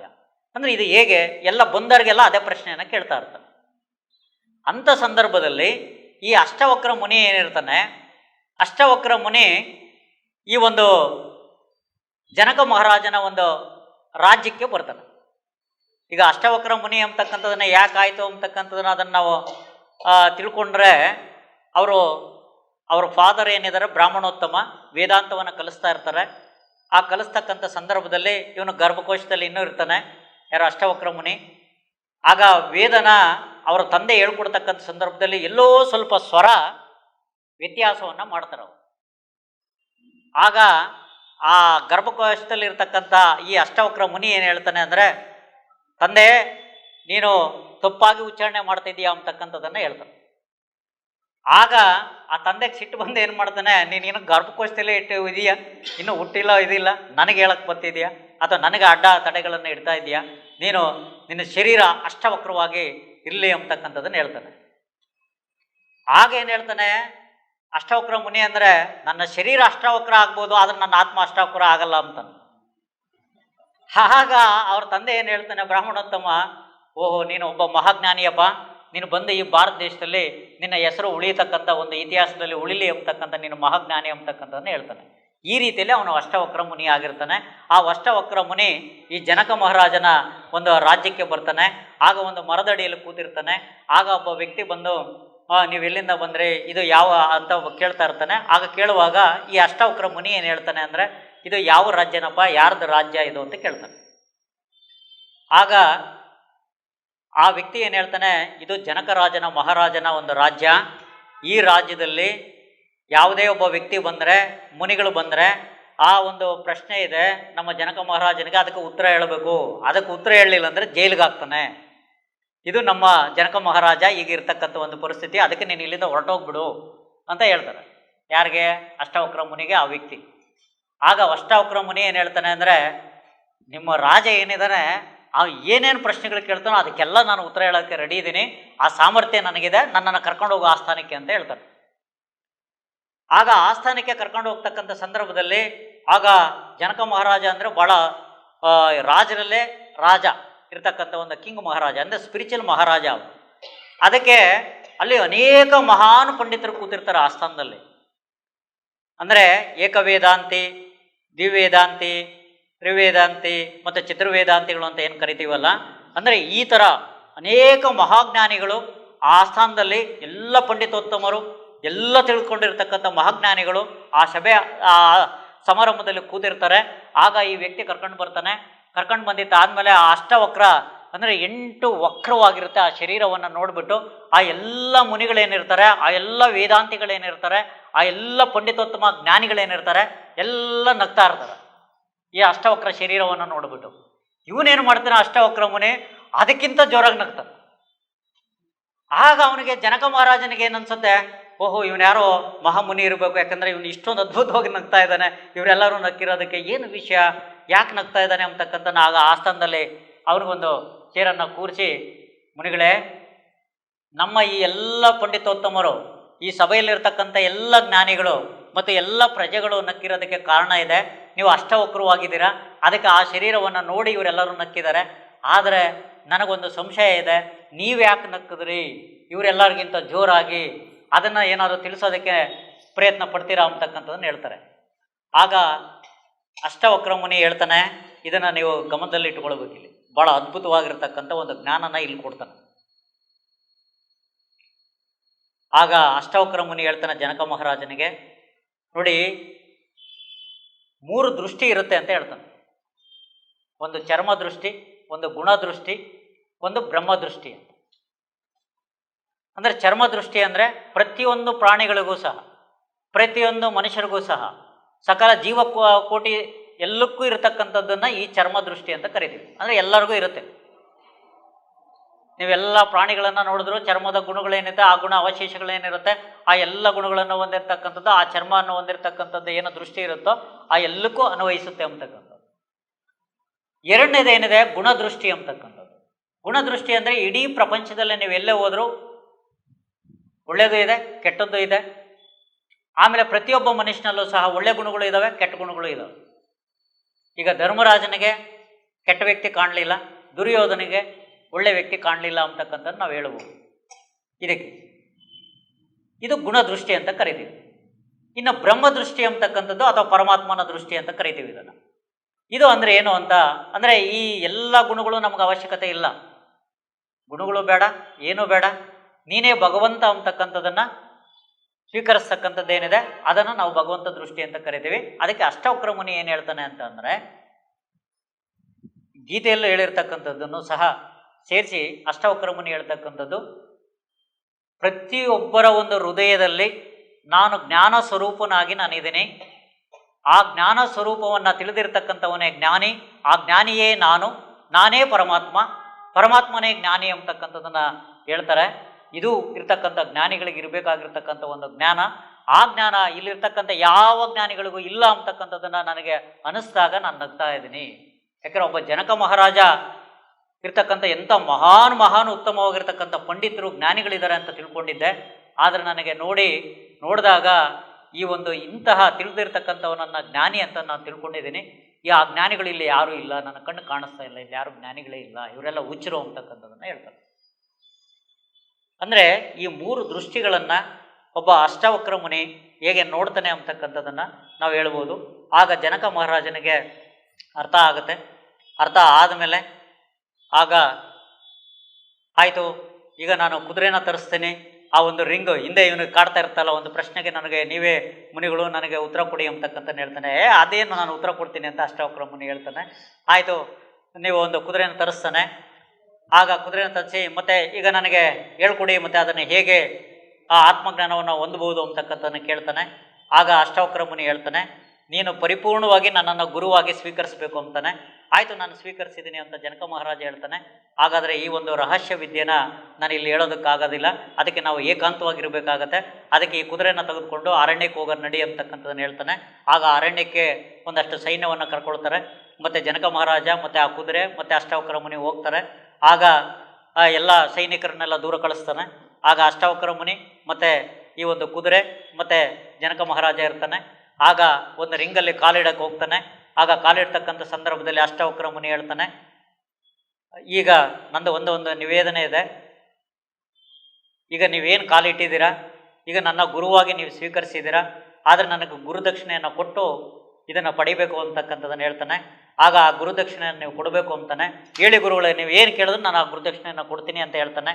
ಆಗ ನಿನ್ನ ಮನಸ್ಸನ್ನು ಈ ಪ್ರಪಂಚದಲ್ಲಿ ಎಲ್ಲ ಕೆಲಸಗಳಿಗೂ ಮೂಲ ಆಗಿರ್ತಕ್ಕಂಥದ್ದು, ಮತ್ತು ಒಳ್ಳೆ ಕೆಲಸ ಇರ್ಬೋದು, ಕೆಟ್ಟ ಕೆಲಸ ಇರ್ಬೋದು, ಎಲ್ಲದಕ್ಕೂ ಈ ಚಲನಾತ್ಮಕವಾಗಿರ್ತಕ್ಕಂಥದ್ದೇನೆ ಒಂದು ಮನಸ್ಸೇನಿದೆ, ನಿನ್ನ ಮನಸ್ಸನ್ನು ಸಂಪೂರ್ಣವಾಗಿ ನನಗೆ ಕೊಟ್ಬಿಡು ಅಂತಾನೆ. ಆಗ ಜನಕ ಮಹಾರಾಜ ಆಯಿತು ಗುರುಗಳೇ ಕೊಡ್ತೀನಿ ಅಂತ ಕೊಡ್ತಾನೆ. ಆಗ ಸ್ತಬ್ಧವಾಗಿ ತುಂಬ ಶಾಂತಯುತವಾಗಿ ನಿರ್ಮಲವಾಗಿ ಅವನ ದೇಹ ನಿಂತು ಹೋಗುತ್ತೆ ಮನಸ್ಸು ಹೋದ್ಮೇಲೆ. ಆಗ ಹಾಗೆ ನಿಂತಿರ್ತಾನೆ ಜನಕ ಮಹಾರಾಜ. ಆಗ ಸೈನಿಕರೆಲ್ಲ ನೋಡ್ತಾರೆ, ರಾಜ ಮಾತಾಡ್ತಾ ಇಲ್ಲ, ಏನು ಇದಿಲ್ಲ, ಏನೋ ಇವರೇನೋ ಮಂತ್ರ ಹೇಳ್ಬಿಟ್ರು, ಏನೋ ಆಗ್ಬಿಟ್ಟಿದೆ ನಮ್ಮ ರಾಜನಿಗೆ ಅಂತಕ್ಕಂಥದ್ದನ್ನು ಎಲ್ಲ ಸೈನಿಕರು ಬಂದು ನೋಡ್ತಾರೆ. ಎಷ್ಟೊತ್ತಾದ್ರೂ ಪ್ರಜ್ಞೆ ಬರಲ್ಲ. ಆಮೇಲೆ ಕರ್ಕೊಂಡು ಹೋಗ್ತಾರೆ ಅರಮನೆಗೆ, ಎಲ್ಲ ಉಪಚಾರಗಳನ್ನು ಮಾಡ್ತಾರೆ. ಆಗ ಏನಾಗುತ್ತೆ, ಅಲ್ಲಿ ಒಂದು ಮಂತ್ರಿ ಏನಿರ್ತಾನೆ, ಆ ಮಂತ್ರಿಗೆ ಗೊತ್ತಾಗುತ್ತೆ ಈಗ ಆ ಮುನಿ ಎಲ್ಲಿದ್ದಾರೆ, ಆ ಮುನಿನ ಕರ್ಕೊಂಡು ಬನ್ನಿ ಅಂತ ಹೇಳ್ತಾರೆ. ಆಗ ಅಷ್ಟಾವಕ್ರ ಮುನಿ ಎಲ್ಲೋ ಗುಹೆಯಲ್ಲಿ ತಪಸ್ಸು ಮಾಡ್ತಾ ಅಥವಾ ಧ್ಯಾನ ಮಾಡ್ತಾ ಕೂತಿರ್ತಾರೆ. ಆಗ ಆ ಸೈನಿಕರು ಬಂದು ಆ ಮುನಿನ ಕರ್ಕೊಂಡು ಹೋಗ್ತಾರೆ. ಏನು ನಮ್ಮ ಮುನಿಗೆ ಏನು ಮಂತ್ರ ಮಾಡಿದ್ರು ಗೊತ್ತಿಲ್ಲ, ಅವ್ರಿಗೆ ಎಚ್ಚರಿಕೆ ಆಗ್ತಿಲ್ಲ, ಅವ್ರು ಹಂಗೆ ಇದ್ದಾರೆ ಅಂತಕ್ಕಂಥ. ನಾನೇನು ಮಾಡಿಲ್ಲಪ್ಪ, ನಡ್ರಿ ಬರ್ತೀನಿ ಅಂತ ಬರ್ತಾನೆ ಅಷ್ಟಾವಕ್ರ ಮುನಿ. ಆಗ ಜನಕ ಚಕ್ರವರ್ತಿ ಅಂತ ಕೂಗ್ತಾನೆ. ಕೂಗಿದ ತಕ್ಷಣ, ಓ ಸ್ವಾಮಿ ನಾನು ಬಂದೆ, ನನಗೆ ವಿದ್ಯೆನ ಕಲಿಸ್ಕೊಡಿ, ನನಗೆ ಜ್ಞಾನವನ್ನು ಕಲಿಸ್ಕೊಡಿ, ನನಗೆ ಆತ್ಮಜ್ಞಾನ ಕೊಡಿ ಅಂತಕ್ಕಂಥ ರೀತಿಯಲ್ಲಿ ಎಚ್ಚರಿಕೆ ಆಗ್ತಾನೆ ಜನಕ ಮಹಾರಾಜ. ಆಗ ಹೇಳ್ತಾನೆ, ನೀನೇನು ಜೀವನ ಮುಕ್ತಿ ಅಂತಕ್ಕಂಥದ್ದು ಏನಿದೆ, ಆ ಜೀವನ ಮುಕ್ತಿಯನ್ನು ನಾವು ಪಡಿಬೇಕಾದ್ರೆ ನಮ್ಮಲ್ಲಿ ಅನೇಕ ಸದ್ಗುಣಗಳು ಇರಬೇಕಾಗುತ್ತೆ. ಆ ಸದ್ಗುಣಗಳ ಪೈಕಿ ಕೆಲವೊಂದು ಮಾತ್ರ ನಿಮಗೆ ನಾನು ಹೇಳ್ತೀನಿ ಅಂತಕ್ಕಂಥದ್ದನ್ನು ಹೇಳ್ತಾನೆ. ಆ ಸದ್ಗುಣಗಳನ್ನು ಒಳಪಡಿಸಿದಾಗ ಅಥವಾ ಅವುಗಳನ್ನು ನಾವು ಪಾಲನೆ ಮಾಡಿದಾಗ ನಮಗೆ ಜೀವನ ಮುಕ್ತಿ ಬರುತ್ತೆ. ಜೀವನ ಮುಕ್ತಿ ಅಂದರೆ ನಾವು ಜೀವನ ಇನ್ನು ನಮ್ಮ ಪ್ರಾಣ ಇದ್ದಾಗೇ ನಾವು ಮುಕ್ತಿಯನ್ನು ಪಡ್ಕೊಳ್ತಕ್ಕಂಥದ್ದು, ಅದನ್ನು ನಾವು ಜೀವನ ಮುಕ್ತಿ ಅಂತ ಕರಿತೀವಿ, ಸತ್ತಾಗಲ್ಲ. ಅಂದರೆ ಆ ಜೀವನ ಮುಕ್ತಿಯನ್ನು ಪಡಿಬೇಕಾದ್ರೆ ನೀನು ಇವು ಸದ್ಗುಣಗಳನ್ನು ನಿನ್ನಲ್ಲಿ ಇರಬೇಕಾಗತ್ತೆ, ಅಳವಡಿಸ್ಕೊಳ್ಬೇಕಾಗತ್ತೆ ಅಂತಕ್ಕಂಥದ್ದನ್ನು ಹೇಳ್ತಾನೆ. ಆಗ ಕ್ಷಮ ಅರ್ಜಮ್ ಅಂತಕ್ಕಂಥದ್ದನ್ನು ಹೇಳ್ತಾನೆ. ಕ್ಷಮ ಅಂತಕ್ಕಂಥದ್ದನ್ನು ಇರಬೇಕು ಅಂತ, ಕ್ಷಮಾಗುಣ ಇರಬೇಕು ಅಂತಕ್ಕಂಥದ್ದನ್ನು ಹೇಳ್ತಾನೆ. ಆ ಕ್ಷಮಗುಣ ಯಾವ ಥರದಲ್ಲಿ ಇರಬೇಕು ಅಂತಕ್ಕಂಥದ್ದನ್ನು ಅದಕ್ಕೆ ಒಂದು ಉದಾಹರಣೆಯನ್ನು ಕೊಡ್ತಾನೆ. ಉದಾಹರಣೆಯನ್ನು ನಾವು ತೆಗೆದುಕೊಳ್ಬೋದು. ಈಗ ಅವರು ಹೇಳಿದ್ರು ಅಷ್ಟಾವಕ್ರ ಮುನಿ. ಅದಕ್ಕೆ ನಮ್ಮ ಉದಾಹರಣೆ ಏನು ಅಂತಂದರೆ, ಈಗ ಸಮರ್ಥ ರಾಮದಾಸ ಏನಿರ್ತಾನೆ, ರಾಮದಾಸನ ಶಿಷ್ಯ ಶಿವಾಜಿ ಏನಿರ್ತಾನೆ, ಶಿವಾಜಿಗೆ ಏನೋ ಜಗನ್ಮಾತೆ ಅಥವಾ ದುರ್ಗಮಾತೆ ಅವರಿಗೆ ಒಂದು ಖಡ್ಗವನ್ನು ಕೊಟ್ಟು ಈ ಒಂದು ರಾಷ್ಟ್ರ ಅಥವಾ ಧರ್ಮವನ್ನು ಕಾಪಾಡಬೇಕು ಅಂತಕ್ಕಂಥದ್ದನ್ನು ಹೇಳ್ತು ಅಂತ ನಮ್ಮ ಒಂದು ಕಥೆಗಳಲ್ಲಿದೆ. ಆಗ ಆ ಶಿವಾಜಿ ಮಹಾರಾಜ ಒಂದು ರಾಜಾಡಳಿತವನ್ನು ಮಾಡ್ತಾ ಇರ್ತಾನೆ. ಆಗ ಸಹ ಅವರ ಗುರು ಸಮರ್ಥ ರಾಮದಾಸ ಏನಿರ್ತಾನೆ, ಅವನು ಈ ಶಿವಾಜಿ ರಾಜ್ಯವನ್ನು ನೋಡಬೇಕು ಅಂತಕ್ಕಂಥ ಒಂದು ದೃಷ್ಟಿಯಿಂದ ಅನೇಕ ಶಿಷ್ಯರನ್ನು ಕರ್ಕೊಂಡು ಬರ್ತಾ ಇರ್ತಾನೆ. ಆಗ ಮಠ ಮಧ್ಯಾಹ್ನ ಆಗಿರುತ್ತೆ, ಹಸುವಾಗಿರುತ್ತೆ. ಆದರೆ ಆ ಬಿಸಿಲಿರೋದ್ರಿಂದ ಒಂದು ಮರದ ಕೆಳಗಡೆ ಕೂತ್ಕೊಳ್ತಾರೆ. ಆಗ ಆ ಶಿಷ್ಯಂದರೆಲ್ಲ ನೋಡ್ತಾ ಇರ್ತಾರೆ. ಅಕ್ಕಪಕ್ಕ ಎಲ್ಲ ಕಬ್ಬಿನ ತೋಟ ಇರುತ್ತೆ, ತುಂಬ ಹಸುವಾಗಿದೆ. ಆಗ ಸಮರ್ಥ ರಾಮದಾಸ್ ಅವ್ರನ್ನ ಶಿಷ್ಯಂದರು ಕೇಳ್ತಾರೆ, ಗುರುಗಳೇ ನಮಗೆ ಹಸುವಾಗಿದೆ, ಅಕ್ಕಪಕ್ಕ ಎಲ್ಲ ತೋಟ ಇದೆ, ನಾವು ಆ ಕಬ್ಬನ್ನು ತಿನ್ಬೋದಾ ಅಂತಕ್ಕಂಥನ್ನು ಕೇಳ್ತಾರೆ. ಆಗ ಆ ಕಬ್ಬು ನಮ್ಮದಲ್ಲದೆ ಆಗಿರೋದ್ರಿಂದ ಆಗ ಸಮರ್ಥ ರಾಮದಾಸ ಏನು ಹೇಳಲ್ಲ. ಮತ್ತು ಇವ್ರಿಗೆ ಹಸುವಾಗಿರೋದ್ರಿಂದ ನೀವು ತಗೊಂಡು ಬನ್ನಿ ಅಂತಲೂ ಹೇಳಲ್ಲ, ಬೇಡ ಅಂತಲೂ ಹೇಳಲ್ಲ, ಸುಮ್ಮನೆ ಮೌನವಾಗಿರ್ತಾರೆ. ಆಗ ಈ ಶಿಷ್ಯಂದರು ಹೋಗಿ ಏನು ಮಾಡ್ತಾರೆ, ಆ ಕಬ್ಬನ್ನು ಕಿತ್ಕೊಂಡ್ಬಂದ್ಬಿಟ್ಟು ತಿಂದ್ಬಿಡ್ತಾರೆ. ಸಮರ್ಥ ರಾಮದಾಸ ಅವ್ರಿಗೂ ಸಹ ಒಂದು ಪಾಲನ್ನು ಇಡ್ತಾರೆ. ಇದೆಲ್ಲ ಮುಗಿಯುವಷ್ಟೊತ್ತಿಗೆ ಏನು ಮಾಡ್ತಾನೆ, ಓನರ್ ಬರ್ತಾನೆ, ಆ ಜಮೀನ್ದಾರ ಬಂದುಬಿಟ್ಟು ನೋಡ್ತಾನೆ, ಕಬ್ಬೆಲ್ಲ ಕಿತ್ಬಿಟ್ಟು ತಿಂದಿದ್ದೀರಾ ಅಂತ ಹೇಳ್ಬಿಟ್ಟು ಆ ಕಬ್ಬನ್ನು ಇದರಿಂದ ಹೊಡಿತಾನೆ. ಆಮೇಲೆ ಅಲ್ಲೇ ಸೈನಿಕರನ್ನು ಕರೆದುಬಿಟ್ಟು ಇವರು ರಾಜರ ಇದಕ್ಕೆ ಕರ್ಕೊಂಡು ಹೋಗಿ ನಮ್ಮ ಜಮೀನಲ್ಲೆಲ್ಲ ಕಬ್ಬೆಲ್ಲ ಕಿತ್ತಿದ್ದಾರೆ ಅಂತಕ್ಕಂಥದ್ದನ್ನು ಒಂದು ಕಂಪ್ಲೇಂಟ್ ಮಾಡ್ತಾನೆ. ಆಗ ಆ ಸೈನಿಕರೆಲ್ಲ ಕರ್ಕೊಂಡು ಹೋಗ್ತಾರೆ ಎಲ್ಲಿಗೆ, ಶಿವಾಜಿ ಆಸ್ಥಾನಕ್ಕೆ. ಆಗ ಸಮರ್ಥ ರಾಮದಾಸ ಹೇಳ್ತಾನೆ, ಜೈ ರಘುವೀರ ಸಮರ್ಥ ಅಂತಕ್ಕಂಥದ್ದನ್ನು ಒಂದು ಘೋಷಣೆಯನ್ನು ಕೂಗ್ತಾನೆ. ಆಗ ಶಿವಾಜಿಗೆ ಅರ್ಥ ಆಗುತ್ತೆ, ಓಹೋ ನಮ್ಮ ಗುರುಗಳು ಬಂದಿದ್ದಾರೆ ಅಂತಕ್ಕಂಥದ್ದನ್ನು ಜ್ಞಾನೋದಯ ಆಗಿ ಗುರುಗಳ ಒಂದು ಪಾದಕ್ಕೆ ತನ್ನ ಇಡೀ ಸಾಮ್ರಾಜ್ಯವನ್ನೇ ನಾನು ನಿಮಗೆ ಕೊಡ್ತಾ ಇದ್ದೇನೆ, ನೀವೇ ಪರಿಪಾಲನೆ ಮಾಡಿ ಅಂತಕ್ಕಂಥದ್ದನ್ನು ಇಡೀ ಸಾಮ್ರಾಜ್ಯವನ್ನು ಸಮರ್ಥ ರಾಮದಾಸನಿಗೆ ಶಿವಾಜಿ ಅರ್ಪಿಸ್ತಾನೆ. ಆಗ ರಾಮದಾಸರು ಏನು ಹೇಳ್ತಾರೆ, ನಾನು ಸನ್ಯಾಸಿ, ನನಗೆ ಇದು ಅವಶ್ಯಕತೆ ಇಲ್ಲ, ಅದಕ್ಕೆ ನೀವು ಈ ನಾನು ಕೊಟ್ಟಿರ್ತಕ್ಕಂಥ ಗುರು ರಾಜ್ಯ ಅಂತ ತಿಳ್ಕೊಂಡು ಇದು ರಾಮರಾಜ್ಯವಾಗಿ ನೀನು ಮಾಡುವಂತಕ್ಕಂಥ ಪರಿಪಾಲನೆಯನ್ನು ಮಾಡುವಂತಕ್ಕಂಥದ್ದನ್ನು ಹೇಳ್ತಾರೆ, ನನಗೆ ರಾಜ್ಯದ ಅವಶ್ಯಕತೆ ಇಲ್ಲ ಅಂತಕ್ಕಂಥದ್ದನ್ನು. ಆಗ ಶಿವಾಜಿ ಏನು ಮಾಡ್ತಾನೆ, ದಂಡದ ಬಂದಿರ್ತಾರಲ್ಲ, ಆಗ ಅವರಿಗೆ ಊಟ ಉಪಚಾರವನ್ನು ಮಾಡಿ, ಇನ್ನು ನಮ್ಮ ಗುರುಗಳು ಬಿಸಿಲಲ್ಲೆಲ್ಲ ನಡ್ಕೊಂಡು ಬಂದಿದ್ದಾರೆ, ಅವರಿಗೆ ಎಣ್ಣೆ ಸ್ನಾನ ಮಾಡಬೇಕು ಅಂತಕ್ಕಂಥ ಒಂದು ದೃಷ್ಟಿಯಲ್ಲಿ ಎಣ್ಣೆಯನ್ನು ಹಚ್ಚೋದಕ್ಕೆ ಅವನು ಪ್ರಾರಂಭ ಮಾಡ್ತಾನೆ. ಆಗ ಊತ ಬಂದಿರುತ್ತೆ ಒಂದು ಕಡೆ. ಆಗ ಶಿಷ್ಯಂದ್ರನ್ನ ಕೇಳ್ತಾನೆ, ಆಗ ದುಃಖ ಪಡ್ತಾನೆ. ಆಮೇಲೆ ದುಃಖ ಪಟ್ಟಿದ್ದಾದಮೇಲೆ ಎಲ್ಲ ಎಣ್ಣೆಯನ್ನು ಹಚ್ಚಿ ಸ್ನಾನ ಎಲ್ಲ ಆಗಿದ್ದಾದಮೇಲೆ ಮತ್ತೆ ಬೆಳಗ್ಗೆ ಏನು ಮಾಡ್ತಾನೆ, ಆಸ್ಥಾನದಲ್ಲೇ ತಂದು ಸಮರ್ಥ ರಾಮದಾಸನನ್ನು ಕೂರಿಸ್ತಾನೆ. ಆಗ ಶಿವಾಜಿ ಕೆಳಗಡೆ ಕೂತ್ಕೊಳ್ತಾನೆ. ಕೂತ್ಕೊಂಡು, ಗುರು ನಿನಗೆ ಇವತ್ತಿನ ದಿನದಲ್ಲಿ ನಿನಗೆ ಅರ್ಪಿಸಿದ್ದೀನಿ, ಎಲ್ಲನೂ ನೀನೇ ರಾಜಭಾರ ಮಾಡಬೇಕು ಅಂತಕ್ಕಂಥದ್ದು, ನಿನ್ನ ಆಶೀರ್ವಾದ ನನಗೆ ಬೇಕಾಗಿದೆ. ಈಗ ಆ ಸೈನಿಕರನ್ನು ಕರೀರಿ ಅಂತಾನೆ. ಯಾರಪ್ಪ ಇದನ್ನು ನಮ್ಮ ಗುರುಗಳ ಮೇಲೆ ಈ ಕಂಪ್ಲೇಂಟ್ ಇದರ ಕಪ್ಪು ತಿಂದಿರ್ತಕ್ಕಂಥವ್ರನ್ನ ಕರೀರಿ ಅಂತ ಕರೆಸ್ತಾರೆ. ಆಗ ರೈತ ಬರ್ತಾನೆ. ಈಗ ಇಲ್ಲಿ ಏನು ಅಲ್ಲಿ ಇದ್ರಲ್ಲ, ಆಗ ಸಮರ್ಥ ಗುರುಗಳೇ ಇಲ್ಲಿ ಆಸ್ಥಾನದಲ್ಲಿ ಕೂತಿರೋದು ನೋಡ್ಬಿಟ್ಟು ಅವನು ಗಡಗಡ ನಡುಗು ಸ್ಟಾರ್ಟ್ ಆಗುತ್ತೆ. ಈ ಶಿವಾಜಿ ಗುರು ಅಂತಕ್ಕಂಥ ನನಗೆ ಗೊತ್ತಿದ್ರೆ ನಾನು ಹೊಲನೇ ಕೊಟ್ಬಿಡ್ತಿದ್ದೆ ತಿನ್ನೋದಕ್ಕೆ, ನನ್ನನ್ನು ಕ್ಷಮಿಸಿ ಅಂತಕ್ಕಂಥ ಗಾಬರಿ ಆಗ್ತಾನೆ. ಆಗ ನೀವು ಹೇಳಿ ಗುರುಗಳೇ, ನೀವೇನು ಹೇಳಿದ್ರೆ ಆ ಶಿಕ್ಷೆನ ನಾನು ಕೊಡೋದಕ್ಕೆ ರೆಡಿ ಇದ್ದೀನಿ ಅಂತಕ್ಕಂಥದ್ದನ್ನು ಸಮರ್ಥ ರಾಮದಾಸರ ಹತ್ರ ಕೇಳ್ತಾರೆ ಶಿವಾಜಿ. ಆಗ ಸಮರ್ಥ ರಾಮದಾಸರು ಏನು ಹೇಳ್ತಾರೆ ಅಂತಂದರೆ, ನೋಡಿ ಅವನಿಗೇನು ಶಿಕ್ಷೆ ಇಲ್ಲ, ಅವನದು ಎಷ್ಟು ಜಮೀನು ಇದೆಯೋ ಅದರ ಮೇಲೆ ನೀನು ಏನು ಕಂದಾಯ ವಸೂಲಿ ಮಾಡ್ತಿದ್ದೋ ಅದನ್ನು ರದ್ದು ಮಾಡುವಂಥ, ಇನ್ನು ಮುಂದೆ ನೀನು ಕಂದಾಯನೇ ತೊಗೊಳಕ್ಕೆ ಹೋಗ್ಬಾರ್ದು ಅವನ ಮೇಲೆ, ಅವನ ಜಮೀನು ಮೇಲೆ ಅಂತ. ಅಂದರೆ ಇಂಥ ಕೊಡುಗೆಯನ್ನು ಕೊಟ್ಟ. ಅಂದರೆ ಅವನು ಸಮರ್ಥ ರಾಮದಾಸರ ಮೇಲೆ ಕಂಪ್ಲೇಂಟನ್ನು ಮಾಡ್ದ, ಅವ್ರನ್ನೆಲ್ಲ ಶಿಷ್ಯರನ್ನು ಬಡ್ದ. ಅದು ಅಂದರೆ ಈ ಥರ ಕ್ಷಮಾಗುಣ ನಮ್ಮಲ್ಲಿ ಇರಬೇಕು ಅಂತಕ್ಕಂಥದ್ದನ್ನು ಯಾರು ಅಷ್ಟವಕ್ರ ಮುನಿ ಜನಕ ಮಹಾರಾಜನಿಗೆ ಹೇಳ್ತಾರೆ, ಕ್ಷಮಾಗುಣ ಇರಬೇಕು ಅಂತಕ್ಕಂಥದ್ದು. ಇನ್ನು ಅರ್ಜಮ್ ಅಂತಕ್ಕಂಥದ್ದು ತ್ರಿಕರ್ಣ ಶುದ್ಧಿ ಅಂತಕ್ಕಂಥದ್ದು. ತ್ರಿಕರ್ಣ ಶುದ್ಧಿ ಅಂದರೆ ಕಾಯ ವಾಚ ಮನಸ್ಸು, ಅಂದರೆ ನಮ್ಮ ಮನಸ್ಸು ಏನಿದೆ, ನಮ್ಮ ಆಲೋಚನೆ ಏನಿದೆ, ನಾವು ಮಾಡ್ತಕ್ಕಂಥ ಕೆಲಸ ಏನಿದೆ, ಈ ಮೂರು ಸಹ ಒಂದೇ ರೀತಿಯಲ್ಲಿ ಇರಬೇಕು ಅಂತಕ್ಕಂಥದ್ದು. ನಾನು ಇಲ್ಲಿ ಪ್ರವಚನ ಕೊಡ್ತಾ ಬಂದಿದ್ದೀನಿ ಅಂದಮೇಲೆ ಇದು ಒಂದೇ ದೃಷ್ಟಿ ಇರಬೇಕು, ನನಗೆ ಆಲೋಚನೆನೂ ಇದೇ ಇರಬೇಕು, ನಾನು ಇಲ್ಲಿ ಬರೋದನ್ನು ಆಲೋಚನೆ ಒಂದೇ ಇರಬೇಕು, ನನ್ನ ಮನಸ್ಸು ಸಹ ಇಲ್ಲೇ ಇರಬೇಕು, ನನ್ನ ಕರ್ಮನೂ ಸಹ ಇಲ್ಲೇ ಇರಬೇಕು, ನನ್ನ ಕಾಯ ವಾಚ ಮನಸ್ಸ ಈ ಮೂರು ಪರಿಶುದ್ಧಗೊಳಿಸ್ತಕ್ಕಂಥದ್ದೇನಿದೆ, ತ್ರಿಕರ್ಣ ಶುದ್ಧಿಯನ್ನು ಮಾಡ್ಕೊಂಡಿರ್ತಕ್ಕಂಥವನಿಗೆ ಮಾತ್ರ ಜೀವನ ಮುಕ್ತಿ ಸಿಗುತ್ತೆ ಅಂತಕ್ಕಂಥದ್ದನ್ನು ಹೇಳ್ತಾನೆ. ಇದು ಎರಡನೇ ಗುಣ. ನೆಕ್ಸ್ಟ್ ಮೂರನೇದೇನು ಅಂದರೆ ದಯೆ ಅಂತಕ್ಕಂಥದ್ದನ್ನು ಹೇಳ್ತಾನೆ. ಯಾಕಂದರೆ ಈಗ ನಮ್ಮ ದೇವರನ್ನು ಏನು ಕರಿತೀವಿ, ದೇವರು ಅಂತಕ್ಕಂಥವ್ನು ದಯಾಮಯಿ ಇರ್ತಕ್ಕಂಥವ್ನು. ಅವನು ಎಲ್ಲರನ್ನೂ ಒಂದೇ ಥರ ನೋಡ್ತಾನೆ. ಅವನು ಕಳ್ಳ ಆಗಲಿ ಸುಳ್ಳ ಆಗಲಿ, ಅವನು ಇನ್ನೂ ಭ್ರಷ್ಟ ಆಗಲಿ ಒಳ್ಳೆನ ಆಗಲಿ, ಎಲ್ಲರನ್ನೂ ಸಹ ಅವನು ಯಾವುದೇ ವಿಭೇದವನ್ನು ಅವನು ಮಾಡೋದಿಲ್ಲ. ಅಂದರೆ ಅಂತಹ ರೀತಿಯಲ್ಲಿ ದಯೆ ಇರತಕ್ಕಂಥ ಕರುಣಾಮಯಿ ಅಂದರೆ ಆ ದೈವತ್ವ ಇರತಕ್ಕಂಥ ಒಂದು ಚೈತನ್ಯ ಸ್ವರೂಪನೇ. ಅಂದರೆ ಆ ರೀತಿಯಲ್ಲಿ ನಾವು ದಯವನ್ನು ಇಟ್ಟುಕೊಂಡಿರಬೇಕಾಗತ್ತೆ. ಅದಕ್ಕೆ ಬಸವಣ್ಣನೂ ಸಹ ದಯೆ ಇಲ್ಲದ ಧರ್ಮ ಯಾವುದಯ ಅಂತಕ್ಕಂಥದ್ದನ್ನು ಹೇಳಿರ್ತಕ್ಕಂಥದ್ದು. ಅಂದರೆ ದಯೆನೇ ತುಂಬ ಇಲ್ಲಿ ಇಂಪಾರ್ಟೆಂಟು. ಆ ದಯೆ ಇರಬೇಕಾಗತ್ತೆ, ಮತ್ತು ಸಂತೋಷ ಇರಬೇಕಾಗತ್ತೆ ನಮಗೆ. ಅದು ಒಳ್ಳೆಯದಾದರೂ ಬರಲಿ ಕೆಟ್ಟದ್ದಾದರೂ ಬರಲಿ, ಆಗ ಸಂತೋಷವನ್ನು ನಾವು ಪ್ರತಿನಿತ್ಯ ಅನುಭವಿಸಬೇಕಾಗತ್ತೆ, ಮತ್ತು ಸತ್ಯದ ನೆಡೆ ಇರಬೇಕಾಗತ್ತೆ.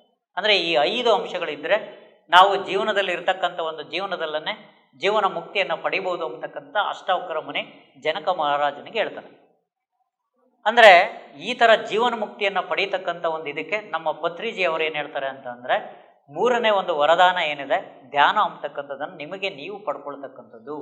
ನಿಮ್ಮ ಸ್ವಪ್ರಯತ್ನದಿಂದ ನಿಮ್ಮ ಈಗ ಏನು ಸಮಾಧಿ ಸ್ಥಿತಿ ಅಂತ ಏನು ಕರಿತೀವಿ, ಆ ಸಮಾಧಿ ಸ್ಥಿತಿಯನ್ನು ನೀವು ಪಡ್ಕೊಳ್ಬೇಕಾದ್ರೆ ಅದಕ್ಕಿರ್ತಕ್ಕಂಥ ಒಂದು ಬ್ರಹ್ಮಾಸ್ತ್ರ ಏನಿದೆ, ಆ ಬ್ರಹ್ಮಾಸ್ತ್ರವೇ ಈ ಒಂದು ಧ್ಯಾನ ಅಂತಕ್ಕಂಥದ್ದು ಪತ್ರಿಜಿ ಹೇಳ್ತಾರೆ. ಅಂದರೆ ಇದನ್ನು ಮಾತ್ರ ಯಾವ ಪ್ರಕೃತಿನೂ ಕೊಡಲ್ಲ ಅಥವಾ ಯಾವುದೇ ಒಂದು ನಿಯಮನೂ ಇಲ್ಲ. ಇದನ್ನು ನಿಮಗೆ ನೀವು ಸ್ವಪ್ರಯತ್ನದಿಂದ ಈ ಧ್ಯಾನವನ್ನು ಪಡ್ಕೊಂಡಾಗ ಮಾತ್ರ ನಿಮಗೆ ಅದು ಸಿಗುತ್ತೆ ಅಂತಕ್ಕಂಥದ್ದನ್ನು ಪತ್ರಿಜಿ ಹೇಳ್ತಾರೆ. ಅನೇಕ ನಮ್ಮ ಶಾಸ್ತ್ರಗಳು ಸಹ ಅದನ್ನೇ ಹೇಳುತ್ತೆ. ಪತಂಜಲಿ ಏನು ಯೋಗ ಸೂತ್ರನೂ ಸಹ ಅದೇ ಹೇಳುತ್ತೆ.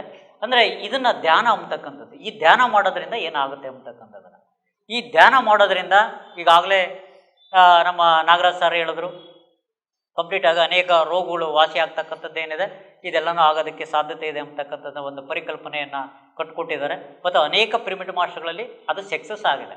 ಅಂದರೆ ಹೇಗಾಗುತ್ತೆ ಅಂತಕ್ಕಂಥದ್ದು ಏನು ಅಂತಂದರೆ, ಇಲ್ಲಿ ಆಯುರ್ವೇದ ಏನು ಹೇಳುತ್ತೆ ಅಂದರೆ, ಯಾವುದೇ ಕಾಯಿಲೆ ವಾಸಿ ಆಗಬೇಕಾದ್ರೆ ಭಾವಶುದ್ಧಿ ನಾಡಿ ಶುದ್ಧಿ ಎರಡು ಇದ್ದಾಗ ಮಾತ್ರ ನಿಮ್ಮ ಆರೋಗ್ಯ ಚೆನ್ನಾಗಿರೋದಕ್ಕೆ ಸಾಧ್ಯ ಅಂತ ಹೇಳುತ್ತೆ ಆಯುರ್ವೇದ ಅಂತಕ್ಕಂಥದ್ದು.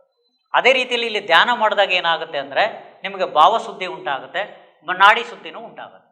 ಭಾವಶುದ್ಧಿ ನಾಡಿ ಶುದ್ಧಿ ಉಂಟಾದಾಗ ಏನಾಗುತ್ತೆ, ನಾಡಿ ಮಂಡಲ ಶುದ್ಧಿ ಆಗುತ್ತೆ, ನಿಮ್ಮ ಭಾವನೆಯೂ ಶುದ್ಧ ಆಗುತ್ತೆ. ಆಗ ಎರಡು ಶುದ್ಧಿ ಆದಾಗ ನಿಮಗೆ ಆರೋಗ್ಯ ಆಟೋಮೆಟಿಕ್ಕಾಗಿ ಬರೋದಕ್ಕೆ ಅವಕಾಶ ಇದೆ. ಆಗ ಆ ಒಂದು ವಿಶ್ವಶಕ್ತಿ, ಈಗ ನಾವು ಉಸಿರಿನ ಮೇಲೆ ನಾವು ಗಮನ ಇಡ್ತಾ ಹೋದಾಗ ಏನಾಗುತ್ತೆ, ನಮಗೆ ವಿಶ್ವಶಕ್ತಿ, ನಮ್ಮ ಮನಸ್ಸು ಶೂನ್ಯ ಆಗುತ್ತೆ. ಮೊದಲಿಗೆ ಶೂನ್ಯ ಆದಾಗ ಏನಾಗುತ್ತೆ, ವಿಶ್ವಶಕ್ತಿ ಜನರೇಷನ್ ಆಗುತ್ತೆ ನಮ್ಮ ಬಾಡಿಗೆ. ವಿಶ್ವಶಕ್ತಿ ಜನರೇಷನ್ ಆದಾಗ ನಮ್ಮ ಬಾಡಿಯಲ್ಲಿರ್ತಕ್ಕಂಥ ನಾಡಿ ಮಂಡಲವನ್ನು ಶುದ್ಧಿ ಮಾಡೋದು. ನಾಡಿ ಮಂಡಲ ಶುದ್ಧಿ ಆದಾಗ ಆ ಪ್ಯೂರಿಫಿಕೇಷನ್ ಆದಾಗ ಥರ್ಡ್ ಐ ಓಪನ್ ಆಗುತ್ತೆ ಅಂತಕ್ಕಂಥದ್ದು. ಆಗ ಥರ್ಡ್ ಐ ಓಪನ್ ಆದಾಗ ಆಗ ನಿಮಗೆ ಎಲ್ಲ ಅನೇಕ ಲೋಕಗಳು, ಅನೇಕ ಗತಜನ್ಮಗಳು ಸಹ ನಿಮಗೆ ಕಾಣಿಸ್ಬೋದು ಅಂತಕ್ಕಂಥದ್ದು ನಮ್ಮ ಎಲ್ಲ ಮಹನೀಯರು ಹೇಳಿರ್ತಕ್ಕಂಥ ಒಂದು ಅಂಶ.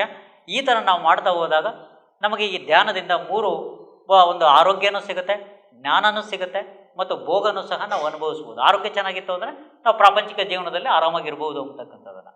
ಅಂದರೆ ಅದಕ್ಕೆ ಇಲ್ಲಿ ಪತ್ರಿಜಿ ಹೇಳ್ತಕ್ಕಂಥದ್ದು ಈ ಧ್ಯಾನ ಅಂತಕ್ಕಂಥದ್ದು ಮೂರನೇ ಒಂದು ಮಹಾವರದಾನ. ಈ ವರದಾನವನ್ನು ತನ್ನ ಸ್ವಪ್ರಯತ್ನದಿಂದ ಇದನ್ನು ಜೀವನದಲ್ಲಿ ಪಡ್ಕೊಳ್ಬೇಕು ಅಂತಕ್ಕಂಥದ್ದು ಪತ್ರಿಜಿ ಅವರು ಹೇಳ್ತಾರೆ. ಅಂದರೆ ಇದು ರಹಸ್ಯವಾಗಿತ್ತು. ಅನೇಕ ಋಷಿಗಳು ಮಾತ್ರ ಇದನ್ನು ಕಲಿಸ್ತಕ್ಕಂಥದ್ದು, ಕೆಲವು ಜನಗಳು ಮಾತ್ರ ಇದನ್ನು ಪಡ್ಕೊಳ್ತಕ್ಕಂಥದ್ದು ಇತ್ತು. ಅಂತಹ ಈ ಒಂದು ಮಹಾವಿದ್ಯೆಯನ್ನು ನಮ್ಮ ಪತ್ರಿಜಿಯವರು ಸಾಮಾನ್ಯ ಜನರಿಗೆ, ಜನಸಾಮಾನ್ಯರಿಗೆ ಕೊಟ್ಟು ಹೋಗಿದ್ದಾರೆ ಈ ರಹಸ್ಯ ವಿದ್ಯೆಯನ್ನು, ಈ ಧ್ಯಾನವನ್ನು. ಅದು ಹೇಗೆ ಕೊಟ್ಟಿದ್ದಾರೆ, ತುಂಬ ಸರಳವಾಗಿ ಕೊಟ್ಟಿದ್ದಾರೆ. ಅಂದರೆ ನಿಮ್ಮ ಉಸಿರಿನ ಮೇಲೆ ಗಮನ ಇಟ್ಬಿಟ್ಟು ನೀವು ಧ್ಯಾನ ಮಾಡಿ, ನಿಮಗೆಲ್ಲನೂ ಸಿಗುತ್ತೆ ಅಂತಕ್ಕಂಥ ಒಂದು ದೃಷ್ಟಿಯಲ್ಲಿ ಇಟ್ಟಿದ್ದಾರೆ. ಆ ದೃಷ್ಟಿಯಲ್ಲಿ ಇಟ್ಟುವಾಗ ಆ ಧ್ಯಾನವನ್ನು ನಾವು ಮಾಡ್ತಾ ಹೋದಾಗ ಇಲ್ಲೇನು ನಾವು ವ್ಯವಸ್ಥೆ ಅಂತ ನಾವು ನೋಡಿದ್ವಿ, ನಿದ್ರೆಯಲ್ಲಿ ಜಾಗೃತ ವ್ಯವಸ್ಥೆಯನ್ನು ನೋಡಿದ್ವಿ, ಸ್ವಪ್ನ ವ್ಯವಸ್ಥೆಯನ್ನು ನೋಡಿದ್ವಿ, ಸುಪ್ತ ವ್ಯವಸ್ಥೆಯನ್ನು ನೋಡಿದ್ವಿ. ಈ ಧ್ಯಾನದಲ್ಲಿದ್ದಾಗ ನಮ್ಮಲ್ಲಿ ಏನಿರುತ್ತೆ ಅಂದರೆ ಸುಪ್ತ ವ್ಯವಸ್ಥೆ ಮತ್ತು ಇದು ಜಾಗೃತ ವ್ಯವಸ್ಥೆ ಎರಡರಲ್ಲೂ ಇರ್ತೀವಿ ಅಂತಕ್ಕಂಥದ್ದು. ನಿದ್ದೆ ಮಾಡ್ತಕ್ಕಂಥ ಇದು ಧ್ಯಾನ ಮಾಡ್ತಕ್ಕಂಥ ಸಂದರ್ಭದಲ್ಲಿ, ನಿದ್ರೆ ಮಾಡೋದ ಇದು ಸುಪ್ತ ವ್ಯವಸ್ಥೆಯಲ್ಲಿ ಇರ್ತಕ್ಕಂಥ ಸಂದರ್ಭದಲ್ಲಿ ಇಲ್ಲಿ ಎರಡು ಇರುತ್ತೆ ಅಂತಕ್ಕಂಥದ್ದು. ಮತ್ತು ಇನ್ನೊಂದು ವ್ಯವಸ್ಥೆನೂ ಸಹ ನಮ್ಮ ಋಷಿ ಮುನಿಗಳು ಹೇಳಿದರು, ತುರಿಯ ವ್ಯವಸ್ಥೆ ಅಂತ. ತುರಿಯ ವ್ಯವಸ್ಥೆ ಅಂತ ಅಂದರೆ ಏನು ಅಂತಂದರೆ, ಜಾಗೃತ ವ್ಯವಸ್ಥೆಯಲ್ಲೂ ಇರಲ್ಲ, ಮತ್ತು ಸ್ವಪ್ನ ವ್ಯವಸ್ಥೆಯಲ್ಲೂ ಇರಲ್ಲ, ಮತ್ತು ಸುಪ್ತ ವ್ಯವಸ್ಥೆಯಲ್ಲೂ ಇರಲ್ಲ. ಈ ಮೂರು ವ್ಯವಸ್ಥೆಗಳನ್ನು ಬಿಟ್ಟು ಏನೀಗ ಆಕಾಶದ ಉದ್ದಕ್ಕೂ ಈ ಗಾಳಿ ಅಥವಾ ಈ ಒಂದು ಪ್ರಪಂಚ ಕಣ್ಣಿಗೆ ಕಾಣದೇ ಇರತಕ್ಕಂಥ ಒಂದು ವಿಸ್ಮಯವಾಗಿರ್ತಕ್ಕಂಥ ಒಂದು ಇದೇನಿದೆ ಅದರಲ್ಲೂ ಒಂದಾಗ್ತಕ್ಕಂಥದ್ದು ಏನಿದೆ ಅದನ್ನು ನಾವು ತುರಿಯ ವ್ಯವಸ್ಥೆ ಅಂತ ನಾವು ಕರಿತೀವಿ. ಅನೇಕ ಋಷಿ ಮುನಿಗಳು ಇರತಕ್ಕಂಥ ನಮಗೆ ನಾವು ಅರ್ಥ ಮಾಡ್ಕೊಳ್ಬೇಕು ಅಂದರೆ ಇದು ತುರಿಯ ವ್ಯವಸ್ಥೆ ಅಂತಕ್ಕಂಥದ್ದು. ಇವು ನಾಲ್ಕನ್ನು ಅಚೀವ್ ಮಾಡ್ತಕ್ಕಂಥದ್ದೇ, ಈ ತುರಿಯ ವ್ಯವಸ್ಥೆಗೆ ಹೋಗ್ತಕ್ಕಂಥದ್ದೇ ನಮ್ಮ ಜೀವನ ಮುಕ್ತಿ ಅಥವಾ ಎಲ್ಲ ಗ್ರಂಥಗಳು, ಎಲ್ಲ ಧರ್ಮಗಳು ಎಲ್ಲದರಲ್ಲೂ ಇರತಕ್ಕಂಥದ್ದು. ಇದನ್ನು ಪಡ್ಕೊಳ್ಳೋದಕ್ಕೆ ಧ್ಯಾನನೇ ಇಲ್ಲಿ ಬ್ರಹ್ಮಾಸ್ತ್ರ. ಆ ಧ್ಯಾನವನ್ನು ನಾವೆಲ್ಲರೂ ಮಾಡಬೇಕಾಗತ್ತೆ. ಆ ಧ್ಯಾನವನ್ನು ನಾವು ಮಾಡ್ತಾ ಬಂದಾಗ ನಾವು ಅದ್ಭುತವಾಗಿ ಇದನ್ನು ನಾವು ಪಡೆಯೋದಕ್ಕೆ ಸಾಧ್ಯತೆ ಆಗುತ್ತೆ. ನಮಗೆ ಬರ್ತಾ ನಮ್ಮ ದೇಹ ಶುದ್ಧಿ ಆಗುತ್ತೆ, ಆರೋಗ್ಯ ಸಿಕ್ಕುತ್ತೆ, ನಂತರ ಜ್ಞಾನ ವೃದ್ಧಿ ಆಗುತ್ತೆ. ಜ್ಞಾನ ವೃದ್ಧಿ ಆದಾಗ ಆಗ ಆ ಜ್ಞಾನ ಸ್ವರೂಪದ ಏನು ಅಷ್ಟಾವಕ್ರ ಮುನಿ ಏನು ಹೇಳಿದ್ರು, ಪ್ರತಿಯೊಂದು ಆತ್ಮನೂ ನಾನೇ ಆಗಿದ್ದೀನಿ ಮತ್ತು ನನ್ನಲ್ಲೂ ಸಹ ಆತ್ಮನೇ ಇದೆ. ಆ ಒಂದು ಹೃದಯದಲ್ಲಿ ಆ ಆತ್ಮ ನೆಲೆಸಿದೆ, ಅದೇ ಪ್ರತಿಯೊಬ್ಬರ ಹೃದಯದಲ್ಲೂ ಸಹ ಅದೇ ಇದೆ, ಅದೇ ನಾನು ಅದು ಆಗಿದ್ದೀನಿ ಅಂತಕ್ಕಂಥದ್ದನ್ನು ಇಲ್ಲಿ ಹೇಳ್ತಕ್ಕಂಥದ್ದು. ಅದಕ್ಕೋಸ್ಕರ ನಮ್ಮಲ್ಲಿ 4 ಮಹಾವಾಕ್ಯಗಳು ಇರ್ತಕ್ಕಂಥದ್ದನ್ನು ಸಹ ಪ್ರಜ್ಞಾನಂ ಬ್ರಹ್ಮ ಅಂತಕ್ಕಂಥದ್ದನ್ನು ಏನು ಕರಿತೀವಿ, ಆ ಜ್ಞಾನ ಅಂತಕ್ಕಂಥದ್ದು ಸರ್ವರ ಹೃದಯದಲ್ಲಿ ಅಡಗಿರ್ತಕ್ಕಂಥದ್ದು. ಈಗ ನಿಮ್ಗೆಲ್ಲರಿಗೂ ಒಂದು ಜ್ಞಾನ ಇದೆಯೋ ಇಲ್ವೋ, ಇಲ್ಲಿಗೆ ಬರೋದಕ್ಕೆ ಒಂದು ಪ್ರಜ್ಞೆ ಇದೆ, ಇನ್ನೊಂದು ಅರ್ಥ ಮಾಡ್ಕೊಳ್ತಕ್ಕಂಥ ಒಂದು ಜ್ಞಾನ ಇದೆ, ಪ್ರತಿಯೊಬ್ಬರಿಗೂ ಒಂದು ಜ್ಞಾನ ಇದೆ. ಅಂದರೆ ಪ್ರತಿಯೊಬ್ಬರ ಹೃದಯದಲ್ಲಿ ಆ ಜ್ಞಾನದ ಸ್ವರೂಪವಾಗಿ ನಾನು ಅಡಗಿದ್ದೀನಿ ಅಂತಕ್ಕಂಥದ್ದನ್ನು ಭಗವದ್ಗೀತೆಯಲ್ಲಿ ಶ್ರೀಕೃಷ್ಣ ಹೇಳ್ತಾರೆ. ಅಂದರೆ ಆ ಜ್ಞಾನದ ಸ್ವರೂಪದಲ್ಲಿರ್ತಕ್ಕಂಥವನೇ ಪರಮಾತ್ಮ ಅಂತಕ್ಕಂಥದ್ದು, ಬೇರೆ ಇನ್ನೇನಿಲ್ಲ. ಆ ಒಂದು ಜ್ಞಾನದ ಸ್ವರೂಪ ಒಬ್ಬರಲ್ಲೇ ಇಲ್ಲ, ಎಲ್ಲರಲ್ಲೂ ಇದೆ. ಅದಕ್ಕೆ ಅದನ್ನು ಪ್ರಜ್ಞಾನಂ ಬ್ರಹ್ಮ ಅಂತಕ್ಕಂಥದ್ದು. ಬ್ರಹ್ಮ ಅಂದರೆ ಎಲ್ಲರಲ್ಲೂ ಇರತಕ್ಕಂಥದ್ದಕ್ಕೆ ಪ್ರಜ್ಞಾನಂ ಬ್ರಹ್ಮ ಅಂತಕ್ಕಂಥದ್ದು ಈ ಜ್ಞಾನವನ್ನು. ಇನ್ನು ಇದಾದ ಮೇಲೆ ಏನಾಗುತ್ತೆ, ನಾವು ತತ್ವಮಸಿ ಅಂತಕ್ಕಂಥದ್ದನ್ನು ಉಪದೇಶ ವಾಕ್ಯ ಅಂತ ಕರಿತೀವಿ. ಅಂದರೆ ನೀನು ಅದೇ ಆಗಿದೆಯಪ್ಪ, ನೀನು ಬೇರೆ ಅಲ್ಲ ಅಂತಕ್ಕಂಥದ್ದನ್ನು ಹೇಳ್ತಕ್ಕಂಥದ್ದು. ಇನ್ನು ಪ್ರಾಯೋಗಿಕವಾಗಿರ್ತಕ್ಕಂಥ ಒಂದು ಅಂಶ ಹೇಳ್ತೀವಿ, ಅಹಂ ಬ್ರಹ್ಮಾಸ್ಮಿ ಅಂತಕ್ಕಂಥದ್ದು. ಈ ಉಪದೇಶ ವಾಕ್ಯ ಆದಾಗ ನೀನು ಅದೇ ಆಗಿದೆಯಾ ಅಂತಕ್ಕಂಥದ್ದು ಗೊತ್ತಾದ ಮೇಲೆ ನಾವು ಅದನ್ನು ಪ್ರಾಕ್ಟೀಸ್ ಮಾಡ್ತೀವಿ. ಅಂದರೆ ನಾನು ಬ್ರಹ್ಮ ಆಗಿದ್ದೀನಿ, ನಾನು ಆ ಜ್ಞಾನದ ಸ್ವರೂಪ ನಾನಾಗಿದ್ದೀನಿ, ನಾನು ಆತ್ಮ ಸ್ವರೂಪ ನಾನಾಗಿದ್ದೀನಿ ಅಂತಕ್ಕಂಥದ್ದನ್ನು ಪ್ರತಿನಿತ್ಯ ನನ್ನ ಜೀವನದ ಕ್ಷಣದಲ್ಲೂ ನಾನು ಅದನ್ನು ಅಭ್ಯಾಸ ಮಾಡ್ತಕ್ಕಂಥ ನಾನು ಹೋದಾಗ ಆಗ ನಾನು ಅಹಂ ಬ್ರಹ್ಮಾಸ್ಮಿ ಅಂತಕ್ಕಂಥದ್ದು ನನಗೆ ಅರ್ಥ ಆಗುತ್ತೆ. ಅದನ್ನು ಪ್ರಾಯೋಗಿಕ ವಾಕ್ಯ ಅಂತ ನಾವು ಕರಿತೀವಿ. ಆಮೇಲೆ ಅದಾದಮೇಲೆ ಅಯಮಾತ್ಮ ಬ್ರಹ್ಮ ಅಂತಕ್ಕಂಥದ್ದು, ಅಂದರೆ ನನ್ನಲ್ಲಿರ್ತಕ್ಕಂಥ ಒಂದು ಬ್ರಹ್ಮನೇ ಪ್ರತಿಯೊಬ್ಬರ ಒಂದು ಹೃದಯದಲ್ಲೂ ಸಹ ಒಂದು ಜ್ಞಾನ ಸ್ವರೂಪವಾಗಿ ಅಡಗಿದೆ ಅಂತಕ್ಕಂಥ ತಿಳ್ಕೊಳ್ತಕ್ಕಂಥದ್ದು ಏನಿದೆ ಅದನ್ನೇ ಅಯಮಾತ್ಮ ಬ್ರಹ್ಮ ಅಂತಕ್ಕಂಥದ್ದನ್ನು ಕರಿತೀವಿ. ಈ 4 ಮಹಾವಾಕ್ಯಗಳು ಸಹ ವೇದಗಳು ಏನಿದಾವೆ, 4 ವೇದಗಳು ಕೊಟ್ಟಿರ್ತಕ್ಕಂಥ ಮಹಾನ್ ವಾಕ್ಯಗಳು. ಅಂದರೆ ಇವನ್ನು ನಾವು ಅರ್ಥ ಮಾಡಿಕೊಂಡ್ರೆ ಇಡೀ ಜೀವನದಲ್ಲಿ ನಾವು ಜೀವನ ಮುಕ್ತಿಯನ್ನು ಪಡ್ಕೊಳ್ಳೋದಕ್ಕೆ ಸಾಧ್ಯತೆ ಇದೆ. ಆದರೆ ನಾವು ಮನುಷ್ಯರಾಗಿ ಅಟ್ಲೀಸ್ಟ್ ನಾವು ಇದೆಲ್ಲ ನಾವು ಮಾಡೋಕ್ಕಾಗಿಲ್ಲ ಅಂದ್ರೂ ಇಷ್ಟನ್ನು ನಾವು ಇಟ್ಕೊಳ್ಬೋದು. ಅದಕ್ಕೆ ಪತ್ರಿಜಿಯವರು ಏನು ಮಾಡಿದ್ರು, ಆ ಜನಕ ಮಹಾರಾಜನಿಗೆ ಅಷ್ಟವಕ್ರ ಮುನಿ ಏನು ಹೇಳಿದ್ರು ಅಥವಾ ಅವರ ಜೀವನವನ್ನು ಹೇಗೆ ಪಾಲನೆಯನ್ನು ಮಾಡ್ತಿದ್ರು ಅದೇ ರೀತಿಯಲ್ಲಿ ನಮ್ಮ ಕೆಲಸ ನಾವು ಮಾಡ್ಕೊಳ್ಳೋದ್ರ ಜೊತೆಯಲ್ಲಿ 1 ಗಂಟೆ 24 ಗಂಟೆ ಪೈಕಿ 1 ಗಂಟೆ ಧ್ಯಾನ ಮಾಡೋಣ, 1 ಗಂಟೆ ಪುಸ್ತಕಗಳನ್ನು ಅಥವಾ ಈ ಥರ ಪ್ರವಚನಗಳನ್ನು, ಈ ಥರ ಒಂದು ವೇದಾಂತದ ಜ್ಞಾನವನ್ನು ಕೇಳೋಣ ಅಂತಕ್ಕಂಥದ್ದು, ಒಂದು ಸತ್ಸಂಗ ಮಾಡ್ತಕ್ಕಂಥದ್ದು, ಮತ್ತು 1 ಗಂಟೆ ಸ್ವಾಧ್ಯಾಯ ಮಾಡ್ತಕ್ಕಂಥದ್ದು, ಮತ್ತು 1 ಗಂಟೆ ಸೇವೆ ಮಾಡ್ತಕ್ಕಂಥದ್ದು, ದಾನ ಧರ್ಮ ಅಂತಕ್ಕಂಥದ್ದು. ಸೇವೆ ನಿಮಗೆ ಇದೇ ಅಂತ ಏನಲ್ಲ, ನಿಮ್ಮಲ್ಲಿ 10 ರೂಪಾಯಿ ಕೊಡೋಕ್ಕಾದ್ರೆ 10 ರೂಪಾಯಿ ಕೊಡಿ, ಇಲ್ಲ ಜ್ಞಾನ ಕೊಡೋಕ್ಕಾದ್ರೆ ಜ್ಞಾನನ ದಾನ ಮಾಡಿ, ಅಥವಾ ನೀವು ಕೆಲಸ ಮಾಡ್ತೀರಿ ಅಂತಂದರೆ ಅವ್ರಿಗೆ ವಾಲಂಟ್ರಿಯಾಗಿ ಕೆಲಸ ಮಾಡಿ, ಇದೇ ಕೊಡಬೇಕು ಅಂತ ಏನಿಲ್ಲ. ದಾನ ಅಂತಕ್ಕಂಥದ್ದು ಅಥವಾ ಸೇವೆ ಅಂತಕ್ಕಂಥದ್ದು ಈ ಥರ ಈ 4 ಅಂಶಗಳೇನಿದೆ, ಧ್ಯಾನ ಮಾಡ್ತಕ್ಕಂಥದ್ದು, ಮತ್ತು ಸ್ವಾಧ್ಯಾಯ ಮಾಡ್ತಕ್ಕಂಥದ್ದು, ಮತ್ತು ಸತ್ಸಂಗ ಪ್ರವಚನಗಳನ್ನು ಕೇಳ್ತಕ್ಕಂಥದ್ದು, ಜ್ಞಾನಿಗಳ ಜೊತೆಯಲ್ಲಿ ಬೆರೀತಕ್ಕಂಥದ್ದು, ಮತ್ತು ಸೇವೆ ಮಾಡ್ತಕ್ಕಂಥದ್ದು. ಇದೆಲ್ಲ ಆದಮೇಲೆ ನಮಗೆ ಧ್ಯಾನ ಪರಿಪಕ್ವತೆ ಆದಮೇಲೆ ನಾವು ಆ ಧ್ಯಾನವನ್ನು ಪರರಿಗೆ ಹೇಳ್ಕೊಡ್ತಕ್ಕಂಥದ್ದು, ಆ ಜ್ಞಾನವನ್ನು ಪರರಿಗೆ ಹಂಚ್ತಕ್ಕಂಥದ್ದು. ಇನ್ನು ಇದರ ಜೊತೆಯಲ್ಲಿ ಏನು ಹೇಳಿದ್ದಾರೆ, ಪಿರಮಿಡನ್ನು ಕಟ್ಟಿ ಪ್ರತಿಯೊಂದು ಊರಲ್ಲೂ ಸಹ ಪಿರಮಿಡ್ ಕಟ್ಟಬೇಕು ಅಂತಕ್ಕಂಥದ್ದನ್ನು ಹೇಳಿದ್ದಾರೆ ಪತ್ರಿಜಿಯವರು. ಮತ್ತು ಆಮೇಲೆ ಪ್ರತಿಯೊಂದು ದೇವಸ್ಥಾನನೂ ಸಹ ಪಿರಮಿಡ್ ಆಗಿ ಕನ್ವರ್ಟ್ ಆಗಬೇಕು, ಧ್ಯಾನಾಲಯಗಳಾಗಬೇಕು ಅಂತಕ್ಕಂಥದ್ದನ್ನು ಪತ್ರಿಜಿ ಹೇಳ್ತಕ್ಕಂಥದ್ದು. ಈಗ ಪೂಜಾಲಯಗಳಾಗಿದ್ದಾವೆ, ಆ ಪೂಜಾಲಯಗಳ ಬದಲು ಧ್ಯಾನಾಲಯಗಳಾಗಬೇಕು ಅಂತಕ್ಕಂಥದ್ದು ಪತ್ರಿಜಿಯವರ ಕನಸು. ಇನ್ನು ಸಸ್ಯಾಹಾರ ಜಗತ್ತು ಅಂತಕ್ಕಂಥದ್ದನ್ನು ಹೇಳಿದ್ದಾರೆ. ಅಂದರೆ ಈ ಥರ ಪತ್ರಿಜಿಯವರು ಕೊಟ್ಟಿರ್ತಕ್ಕಂಥದ್ದು ಸಹ ಈ ಒಂದು ಆಧ್ಯಾತ್ಮಿಕತೆಯಲ್ಲಿ ನಾವು ಈ 4 ಅಂಶಗಳನ್ನು ಇಟ್ಟುಕೊಂಡ್ರೆ ನಮಗಾಗುತ್ತೆ, ಅನುಕೂಲ ಆಗುತ್ತೆ. ಇಲ್ಲಾಂದರೆ ನಾವು ಒಂದೇ ಪ್ರಶ್ನೆಯನ್ನು ನಿದ್ರೆಯಿಂದ ನಾವು ಎಲ್ಲಿಗೆ ಹೋಗ್ತೀವಿ ಅಂತ ನಿಮ್ಮನ್ನು ಅದು ಒಂದೇ ಪ್ರಶ್ನೆ ಕಾಡ್ತಾ ಹೋದರೆ ನಿಮ್ಗೆ ಉತ್ತರ ಸಿಗುತ್ತೆ.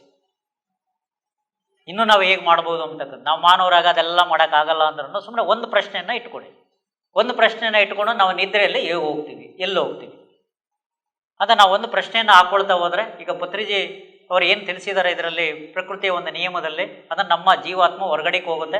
ಹೊರಗಡೆಗೆ ಹೋದಾಗ ಏನಾಗುತ್ತೆ, ನಮ್ಮ ಜ್ಞಾನೇಂದ್ರಿಯಗಳು ವರ್ಕ್ ಆಗಲ್ಲ, ಈ ಶರೀರ ವರ್ಕ್ ಆಗಲ್ಲ, ಆಗ ಅದು ಉನ್ನತ ಲೋಕಕ್ಕೆ ಹೋಗುತ್ತೆ. ಅಂದರೆ ತನ್ನ ನಿಜ ಸ್ವರೂಪ ಪರಮಾತ್ಮನ ಸ್ವರೂಪದತ್ತಕ್ಕೆ ಅದು ಹೋಗುತ್ತೆ ಅಂತಕ್ಕಂಥದ್ದು ಆ ನಿದ್ರೆಯ ಸಂದರ್ಭದಲ್ಲಿ.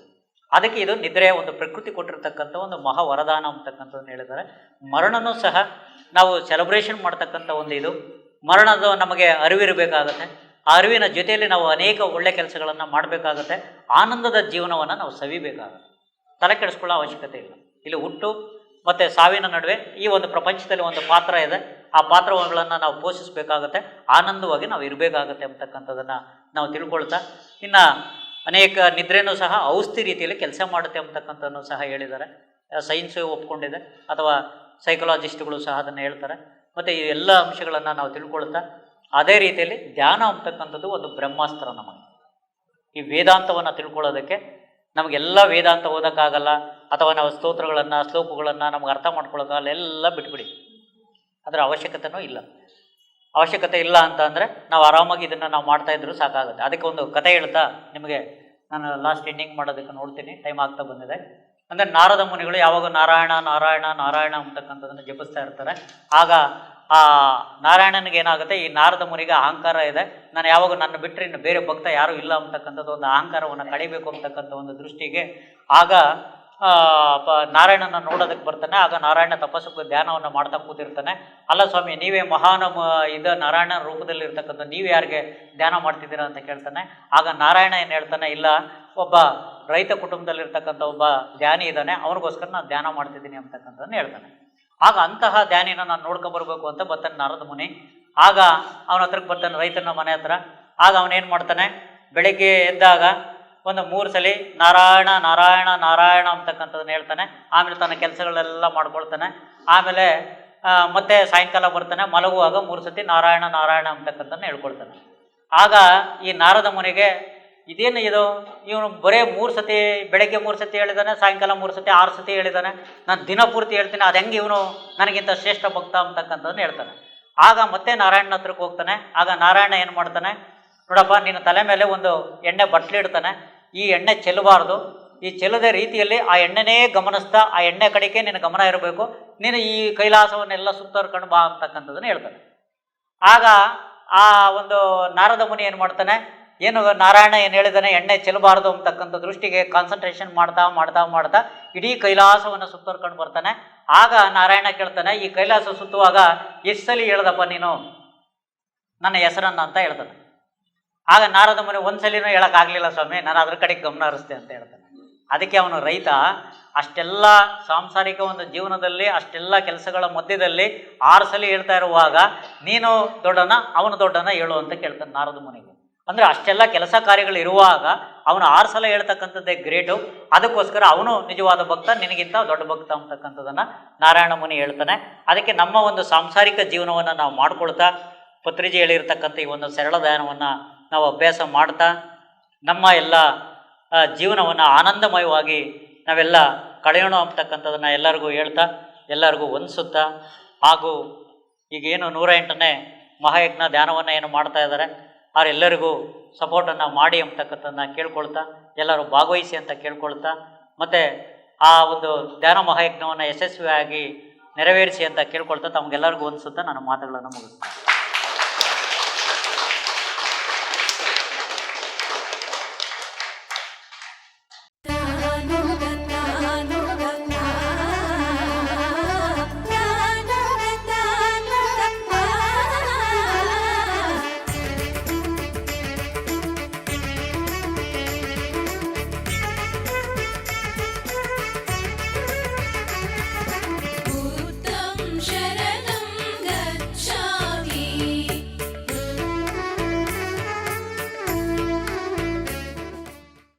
PMC ಕನ್ನಡ ಚಾನೆಲ್ ಅನ್ನು ಲೈಕ್ ಮಾಡಿ, ಶೇರ್ ಮಾಡಿ, ಸಬ್ಸ್ಕ್ರೈಬ್ ಮಾಡಿ ಮತ್ತು ಮಾಡಿಸಿ. ಎಲ್ಲರಿಗೂ ಧನ್ಯವಾದಗಳು.